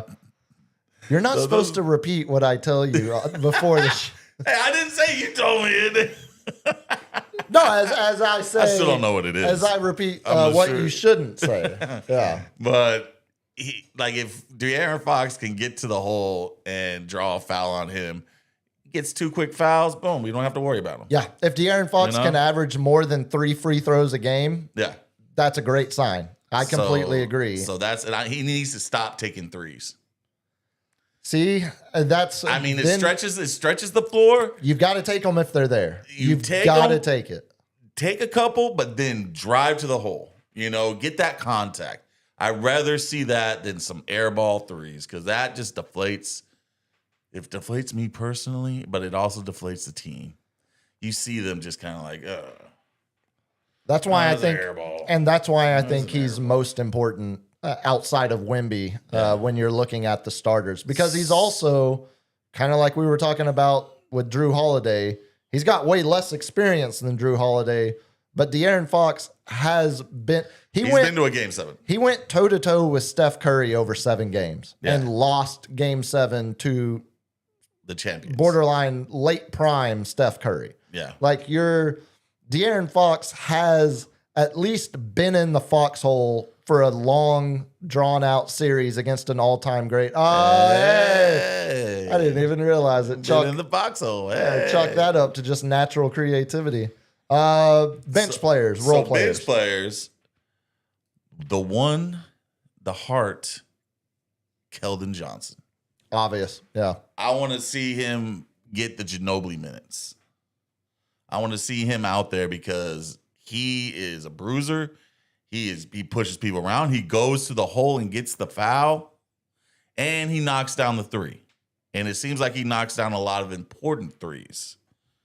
So I'm excited to see him and see if he takes it up a notch when he finally gets to the playoffs. You know, this might be an obvious thing to say, but usually guys that are the 6 man all through a 6 man is way more important over the course of 82 regular season games than it is during a playoff series. Yeah. Because once you get to even Manu through all of the Spurs playoff runs, he was never a 6 man in the regular season, but he really wasn't a 6th man in the playoffs. He was playing like most of the fourth quarter. Exactly. And that's where if you're getting if you're getting a version of Keldon that you can't take off the court during fourth quarters of close games, then That's why we taking off Fox and putting in Keldon. see, I think who's If Fox is not going to the hole to get those fouls, I can see him getting benched for Keldon. that's a hard. Then who would you have? You're letting Castle run Castle run predominantly point, yeah, and still having Harper coming off. See, Dylan Harper is my guy among the bench players because I think Another one that goes to the hole. right, and the ability, as you were saying about Fox among the starters, the thing that Dylan Harper is already borderline elite at as a rookie in this league. Finishing. Rim finishing for a guard. Yeah. And the thing that can carry you more than perimeter 3-point shooting during a playoff series, you're going to go dry over stretches from the outside. Yeah. If you have a guard that can penetrate off the dribble, get to the rim, and finish at a efficient, borderline elite level, Yeah. that's the kind of guy that can stop opponents' runs on his own. Yeah. That's the kind of guy that when you've missed back-to-back three-pointers on back-to-back possessions, the Blazers score a couple easy baskets. Well, now Dylan Harper can drives to the rim, gets fouled, or scores and gets fouled, and all of a sudden, you'll love this. All of a sudden, any momentum is gone because your guy is able to finish at the rim and quell any type of run like that. I think there's also a very good chance that we see some of that efficiency drop in the playoffs from Harper because he is, as good as he is, He's a rook. he's a rook. And I think, all of the majority of these guys, He's got to stop the turnovers. And that's the same thing with Castle, too. And He's a little that- turnover happy. and that will get you taken off the court in a playoff game faster than anything. If you're turning the ball over, Yeah. especially, Sloppy turnovers. well, and transition turnovers, like what's the word I'm looking for? Live ball turnovers. It's not the pass out of bounds that kills you. It's the pass that gets intercepted and turns into a dunk at the other end. Where someone's cherry picking who's just like the Right. big man's back there. Just he's not in the play because he's no way going to catch up to one of our if Fox got the fast. And you're going to see that with Klingon. I mean, you're going to see some trailing big men from the Blazers, and especially Klingon is also going to jack up some threes on you. Yeah. Something he didn't do a whole lot of at UConn, but he does now with the Blazers. So yeah, I think those are, if Keldon forces his role to be more than the sixth man and a guy you can't take off the court, others will lose minutes, but that's a good thing, I would think, overall, if you're getting that kind of punch from him off the bench. It's all who's got the hand. If you Harper, know? and that's the thing about having this much depth, Yeah. they can do that. They can play the who's got the hand tonight. Oh, Devin Vassell is in Fuego. He's- we're good. sorry, Keldon, you're losing 10 minutes tonight. Yeah. Or sorry, Dylan Harper, we don't need your finishing at the rim. Or De'Aaron Fox, you're off. Well, don't worry, Julian Champagny is hitting it tonight. We're fine, so to speak. Yeah. Like it's that's the flexibility and the what having that kind of depth allows you to do. Now ask me this question for the next series. My bench player is going to be Corey Bryant We're not well. because I think that toughness. Yeah, give him the what was that, LG? Oh, the Spurs. No, Oh, no, man. that's still not. You're still not picking up on. Oh, Carter Bryant. There we go. At least I didn't say Kobe Bryant. That's true. That's fair. Carter Bryant. You have anything else on the Spurs? I got a couple more, but nothing big. Man, can't wait. Have you ever heard of 8-Ball Coffee? 8-Ball Coffee. A local Playing a little pocket pool in the pants. local small business here in our Fairburg. 8-Ball Coffee announced I'm just asking for an 8-ball and $2 million. Shut up, nerd. I've been trying to get him to play that drop for Well- for a year now. We finally got it to where it actually makes sense. It makes sense. Every drops- day. no. Every day, baby. See, that's the mistake a lot of people make. Drops for the sake of drops is bad. You gotta have was an 8-ball and $2 million. you got to take something out of context like that and make it contextual to what we're talking about. 8-Ball Coffee teaming up with Keldon Johnson. They're going to make sure that free coffee is given away after each Spurs playoff win. So Valero said, nah. I don't think we've heard a final answer yet from Valero. I think they should be promoting it right now. So I think it's a no. It feels like it's a no unless Bunch they. of cheap. It feels like they're waiting to see if there's going to be more public pressure to force their PR hand to do it. But 8-Ball Coffee announced earlier today on social media. It's a hard pause, man. Let me tell y'all something. Courtesy of Keldon Johnson, they'll be serving up a free 8-ounce drip coffee the following day after a Spurs playoff win. So it seems like Keldon is making that happen alongside the Good job. good Keldon. owners of 8-Ball Ball Coffee. You didn't want the pregnant pause, coffee. so I was trying to mix it up. Also, more freebies. I saw our buddy and future coworker Carl Schoening put out the Spurs press release earlier today. After every Spurs playoff win, free taco from Taco Palenque the next day. You want some heartburn? Get you a Taco Palenque. Hey.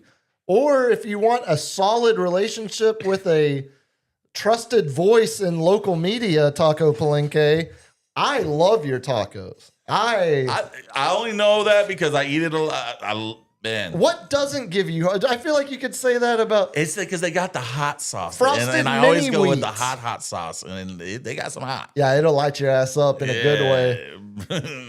Yeah, I also appreciate your 24/7 hours at multiple locations. I used to mess with the original Taco Palenque, I believe, was on Nacogdoches, right off the Nacogdoches in 410. And I was messing with that place way back in the day because they had when they do the.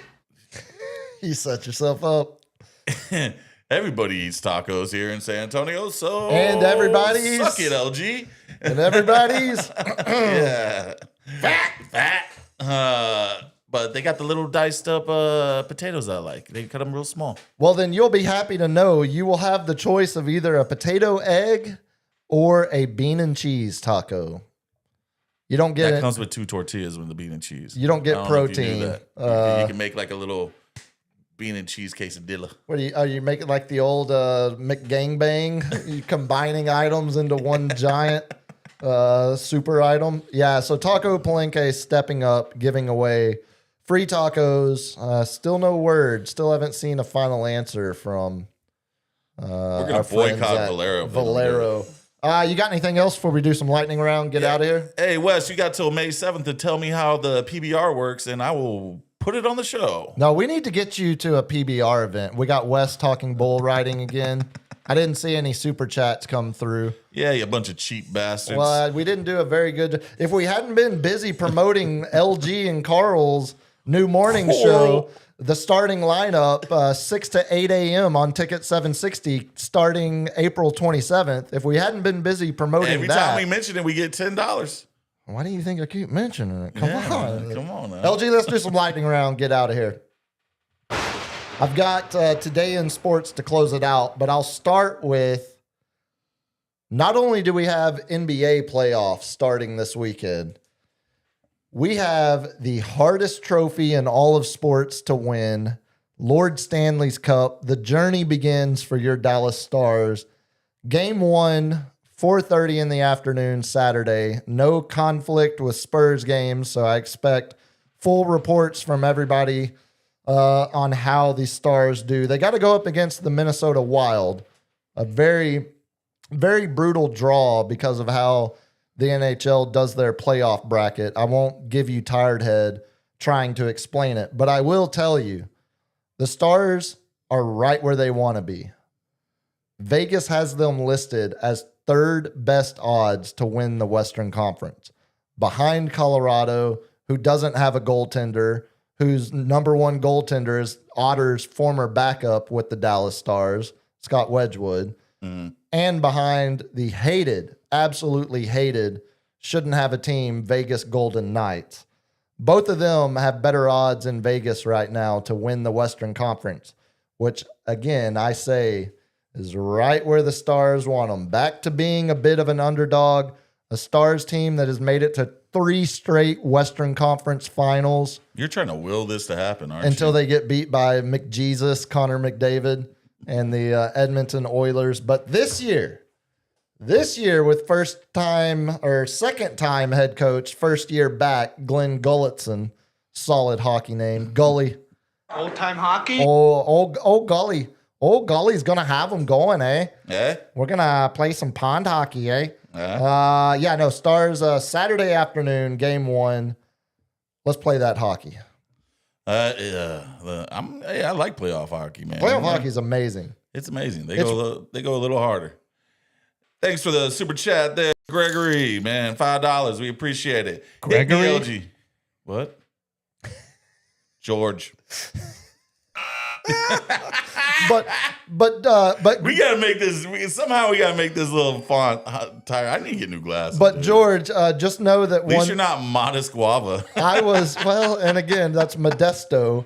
I was raised by a George, so I will not take the George slander from the other side of the table. I will defend your honor, Thank you, George. Gregory. Gregory, we were just talking about Gregory Zahn on Tuesday night's episode. Do you remember who that was? No. Greg Zahn, the big Rangers free trade deadline pickup back in 1996. Sure. All right. Hit me, LG. He beat your Well, Yankees. first of all, you're not going to read George's. I hate to see an empty glass. I love it. Dude. Oh, thank you, There you Georgie. go. You're Thank the you. best. Yeah. And did we get our little graphics? Oh, Yes, there's coins in the glass. And guess now. what? It's no longer empty. It's no longer empty. Do you have anything? Because of you. Greg, I said hit me, LG, and you just interrupted me. You know? Oh, okay. You know, come on now. I'm trying to keep us tight. We loose, baby. I'm trying to take care of the super chats. See, we all got roles to play here, boys. We're swimming in lanes. We are starting again with your Dallas Cowboys. Cowboys safety Marquise Bell arrested Friday on charge of possession of controlled substance and marijuana. You know what his biggest problem was? Driving Cocaine? through Collin County. Yeah, Colin. So I was like going to ask you because you're North Texas trash. Where is? That's correct. Where is Collin County? It is the county you. Don't drive through with drugs. I would suggest it's the county that gets, when you think of Dallas, outside of Highland Park, Yeah. right next to SMU, right in the heart of Dallas. When you think of a stereotypical Dallas douchebag, when you think of the negative stereotype of the city of Dallas, So it's a bunch of breathable back shirt guys. it's Plano, Allen, McKinney, Frisco. That's Collin County. It's the North Dallas that went far enough You north. see my boat, bro? That's it, very much so. You seen the boat, man? Hey, look at the speakers I got on here. It's where my little brother works. If that Hey, get tells that money, you. little bro. That's right. That's right. that money, little cat. Collin County is Plano all the way up to north of McKinney. It is, as I said, it's not where you want to be transporting any illegal substances because they are quite serious about backing the blue. Over or under, how many more Cowboys get arrested for drugs? What? I mean, this week, this month, Over under 3. 3.5. before the season kicks off, Very low percentage. 3.5 feels. We haven't had Over under. We haven't had a summer of 4 Cowboys getting popped for drugs in a long time. This is it. This is the summer. We've got 1. If you had told me the over-under is 2.5, You might go over. I'd probably take the over. It's still early. We haven't even had the draft yet. Not even the draft yet. Okay, if they draft a player, does it count if he gets popped before Yeah. he signs his contract Nah, officially? he's got that star. Yeah, he's wearing the hat on draft night. Yeah, give me the over.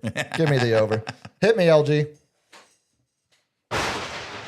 So we had a little bit of history made earlier today. I know we don't normally do Yankee Minutes on the second episode of the week. Usually reserve that for a weekend catch-up. Love playing catch-up. Way better than... Trout and Judge were having a time of their lives. So we this talked series. about that on Tuesday, the fact that they were only the fourth pair of multi-time MVP winners to hit multi-home runs against each other. Well, today we had Mike Trout making yet even more history.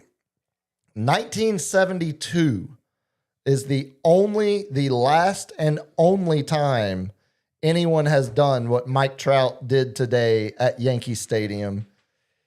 Trout became just the second player ever to homer in 4 straight games in the same series at Yankee Stadium.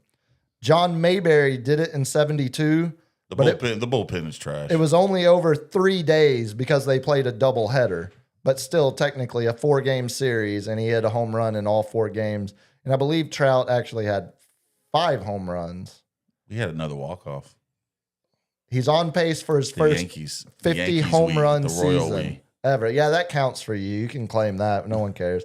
Or actually, we all care. No one cares. It's Which just the is most why popular baseball team in America. Oh, why didn't you just say sports team? The most popular sports team in America. Who would that be? Continue. No, I'm done. I just wanted to rub some Yankee history, some bad Yankee history in the wound. Hit me, LG. Do you know what EPA is in football? Expected. Yeah, it's basically expected play outcome, expected success. Yeah, Expected points per play. Right. Yeah. It's the expected points average is what it says. But it's the points on it's the points on a grading scale. It's not points like touchdown points. It's just like if you're betting, you expect to get this many points. Correct. Right. Exactly. So the highest third down EPA/drop back in a season over the last 7 years, 1 through 5. These are all Hall of Famers. Who do you think is number 5? I mean, all time? No, this is just the last 7 years. Oh, okay. I mean, it's going to be these stats are always going to be your expected names. It's the guys that you think of as the best quarterbacks. I mean, I already know we're going to have one guy on here that is not who you would expect to have. What are you talking about? It's your Stafford. It's your Josh Allen. Stafford and Allen aren't on there. Lamar Jackson? Yeah, he's number 4. Pat Mahomes. He's on there twice. Plus 4.6, plus 4.3. Lamar Jackson is number 4 at plus 3.8.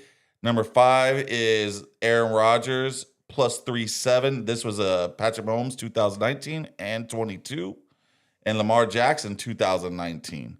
So they were going back to, they had great years that year, and Aaron Rodgers 2020. But the number 1 is a plus 5.1, and that was in 2025. Who's that? I'm guessing it was probably the guy that finished 18th in this category in the most recent NFL season. 16 spots behind Dak Prescott, who finished second last year in EPA rating. Am I correct? I'm talking about the first one, not the second one. That's the first loser. Brock Purdy? You're damn right. Yeah. So it was the guy who finished 18th. Ooh, I can't wait for football season. In EPA this most recent year, 16 slots behind Dak Prescott, do you know who finished first in EPA last year? Just to kind of show that it's a wonky stat. I mean, Dak finished second in it. That tells you it's Purdy, 2025. Wonky enough. That's in third down. This is third down. That's just crucial down. So overall, your leader was Drake May. Drake May was 1, Dak 2, Stafford 3. Easiest schedule there was. It certainly helps. Certainly helps. Hit me, LG. Let's do some today in history and get out of here, shall we? $10 super chat, man. You the man. Oh, looking forward to learning about that PBR. Yeah, I'm telling you, if we could get I thought it was just a beer for a while. If we could get Wes and Cap together at a PBR event, I think that would having Wes's authentically Texan redneck, like actual bull riding historian. And I not- come in with my Cali swag. Exactly. Like I'm telling you, it's a bit of it's like Rob Dyrdek and Big Black, and in some ways, don't ask me to explain it any further. Just follow me on that. Okay, today in sports history, I've got we'll end with a birthday because I have a Spurs centric birthday for you, but that means we're gonna start with death. So prepare yourself. We're going to get it out of the way early. I make one little suggestion saying, hey, let's not end with death. I know you can't And all handle of a sudden, I can't handle it. You can't handle the truth. ending on a downer. So we'll start with dead on this day, 1946, Mr. Chevrolet himself. Oh, buddy. Arthur Chevrolet, Swiss auto racer and car designer, of course, co-founder of Chevrolet Motor Company. He was a Swedish? He was Swiss. Switzerland. Yeah. Sweden, Chevrolet. Sweden. What do you think? Chevrolet was Alabama? I thought it was American. Well, I guess it could have been like a Cajun, like, oh, Mr. Chevrolet. Chevrolet is a Swiss? Like that. I Yeah. would never put like Chevrolet. That sounds Swiss. Well, if it wasn't Swiss, you would pronounce it Chevrolet. It's that soft T at the end. Dead on this day in 2013. Always hitting me with facts, man. I don't like it. The Hall of Fame broadcaster, the man who once got a kidney transplant and then ended up burning through those kidneys as well because he was a pretty heavy drinker. Oh, inspired by Brockmeyer. The not far off. The longtime broadcast partner of John Madden, the legend Pat Summerall, dead on this day, 2013. Sports history on this day, 1929. Do you know in 1929, an MLB team became the first team to permanently feature numbers on the back of their uniforms? Do you know what team that was? The first to permanently have it on all of their jerseys. Some teams did it on their away jerseys. Some teams had it on their home jerseys. This team in 1929 became the first to have it on both sets. The Cubs? Close, Midwest, Cleveland Indians. Man, we talk a lot about the Clevelands. Well, because they're a deceptively old team that has made a lot of history and has had a lot of memorable moments that don't include winning. That doesn't include winning. It just happens to cross the desk of this sports historian. Ramirez, you are not getting the chip. 1940, speaking of the Cleveland Indians, pitcher Bob Feller threw the first and only opening day no-hitter in MLB history. Beat the White Sox 1-0 at Comiskey. Speaking of no-hitters, 1978, Bob Forsch no-hits the Philadelphia Phillies. You might ask, why are we mentioning that randomly?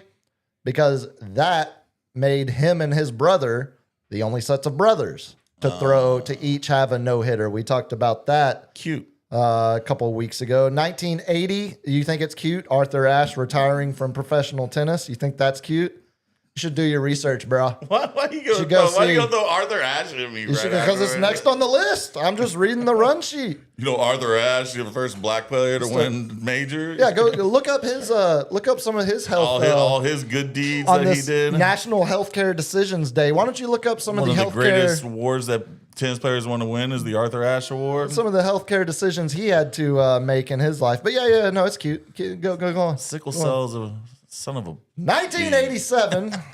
Michael Jordan became the second NBA player in history to score 3,000 points in a season. Hadn't been done. Now, granted, the season hadn't always been that long, but still, second player to ever do it. 2003, on this same day, what is that? 16 years later? That was bad math. I can't do math like Wemby does in press conferences. 2003, Washington Wizards guard Michael Jordan played his final NBA game. 3-minute standing ovation from the Philadelphia crowd, which has got to be the longest standing ovation a Philly crowd has ever given an opponent. And not throwing batteries at them. Got to be. And then last, we'll end with birthdays. 1928, one of the greatest nicknames in sports history, American Pro Football Hall of Fame cornerback, 7-time first-team All-Pro, born in Austin, Texas. Dick Butkus. Night Train Lane. Oh, nice. A little older than Dick Butkus. Born in 1928, the Night Train was. 1942, British businessman and eventual racing team owner Frank Williams, born on this day. Of course, Williams Racing, longtime Formula One team, starting in 1977. He founded. 1944, Bob Montgomery, the last MLB player to bat without a helmet in a game. 1944. I would have thought it actually was more recent than that. Like they're a bunch of pansies in 1944 making them all wear helmets. How woke is that? How old was James Earl Jones in The Sandlot when he got hit in the head? I don't know. How old was he in Field of Dreams, in a baseball movie that's actually good? 1947. Oh, I'm going to put you in a pickle. Oh, do you want to laugh about this? I mean, it's just the first African-American referee in NFL history. You going to hit me with two? Johnny Greer. You're laughing. I don't know what to It's tell not you. February. 1947.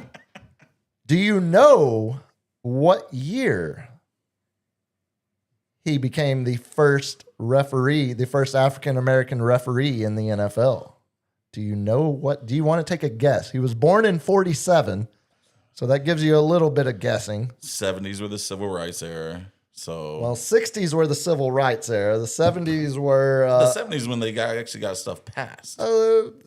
it carried into the 70s. I'll give you that. Partial 73. credit. No, buddy, you're giving us way too much credit for racial progress. 82? Buddy, keep going. 87? How about 88? Oh, 1988, he made NFL history. The 80s are wild, bro. Yeah, 79th birthday today. American It was basketball. like the referee people like, nah, still ain't gonna do it. Still ain't doing it. You have to, what sport? Or what, I mean, well, also, okay, what sport was the last? Was it baseball? Nah. To have a No, because then once they African-American umpire? integrated. I mean, it was Jackie just Jackie Robinson Day so yesterday. I figure it was short time after that. Well, it's one thing to have I a think player. football was the last sport. It's another thing to have a minority They have tell to have the, a they have to white have the hitter. Rooney rule just because they don't hire still to this day black coaches. Yeah, it feels like the NFL is probably the answer there. Celebrating 79th birthday, American Basketball Hall of Famer, 6-time NBA champion, 6-time NBA MVP, 19-time All-Star, was the scoring champion until earlier this year. Kareem Abdul-Jabbar celebrating a birthday. 1952, born on this day, former Super Bowl winning head coach of the New England Patriots, now a cradle robbing head coach of the North Carolina Tar Heels. Cucked out. Have you ever done the math on exactly? Yeah, it's like 60 years. It's not just that. Like 58, 52 or 53 years difference. They met on an airplane when she was like less than a month removed from her 19th birthday. And again, let me tell you, Hey, swinger's gonna swing, baby. turning 74 today, Bill Belichick. Just I love how she bosses him around, though, man. Makes him look like a real cuck. It does. It's good for anyone that's not. Well, it's also probably good for Patriots fans because they hate him now too. It's good for everybody, actually. And you know who else it's good for? We hate Bill Belichick, but Robert Kraft got caught getting a tuggy from a sex slave. Yeah, but Kraft's the money. We always forgive the money. You know who else it's good for? I bet he was on Bill freaking Belichick, because he's tagging some early 20s broad. Also born on this day off on the coast of France. American baseball player and manager Bruce Bochy, born in 1955. Viva la France! We'll skip the ender, come back to it. 1982, Gina Carano. Carano's the restaurant. Yes. Gina Carano. I had never heard of her until Disney.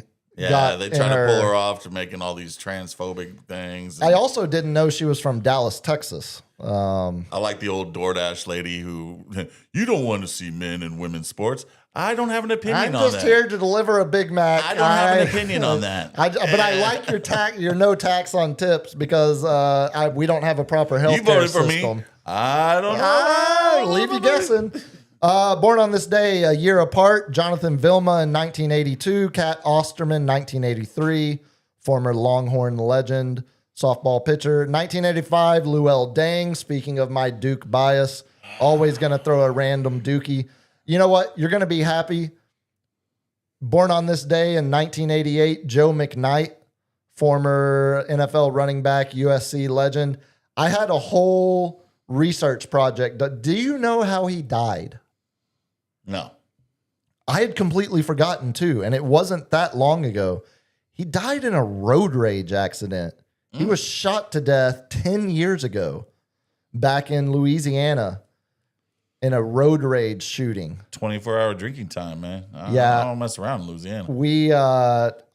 Especially being black. I'll add that to the run sheet. Speaking of your eulogy of Bombada, I've got that on the run sheet. We'll eventually circle back to. If you saw him freak out with the no air, yeah, because I brought it up. I'm just telling you, when you got it's a little old right now. I think we can go ahead and close out the show. When you got a section called child sexual abuse on your Wikipedia page, probably shouldn't be. You can find me at. Lastly,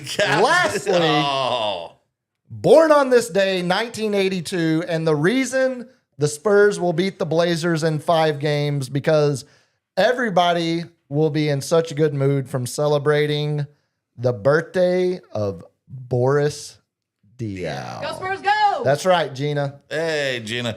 All right. You can find me at the Captain at SCL on Instagram and X if I ever use it. And then you can go get a hold of us on sportscave.live on mostly everything.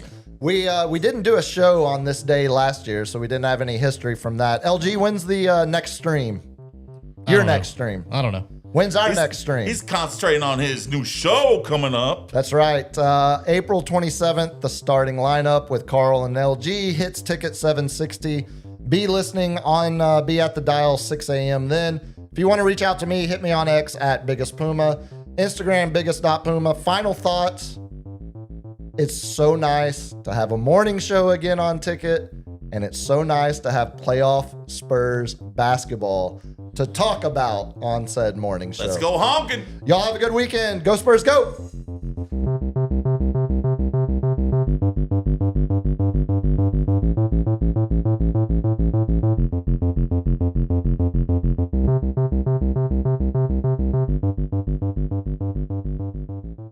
Kids, what do we say about drugs? Only thugs use drugs. Say no to drugs. Yeah!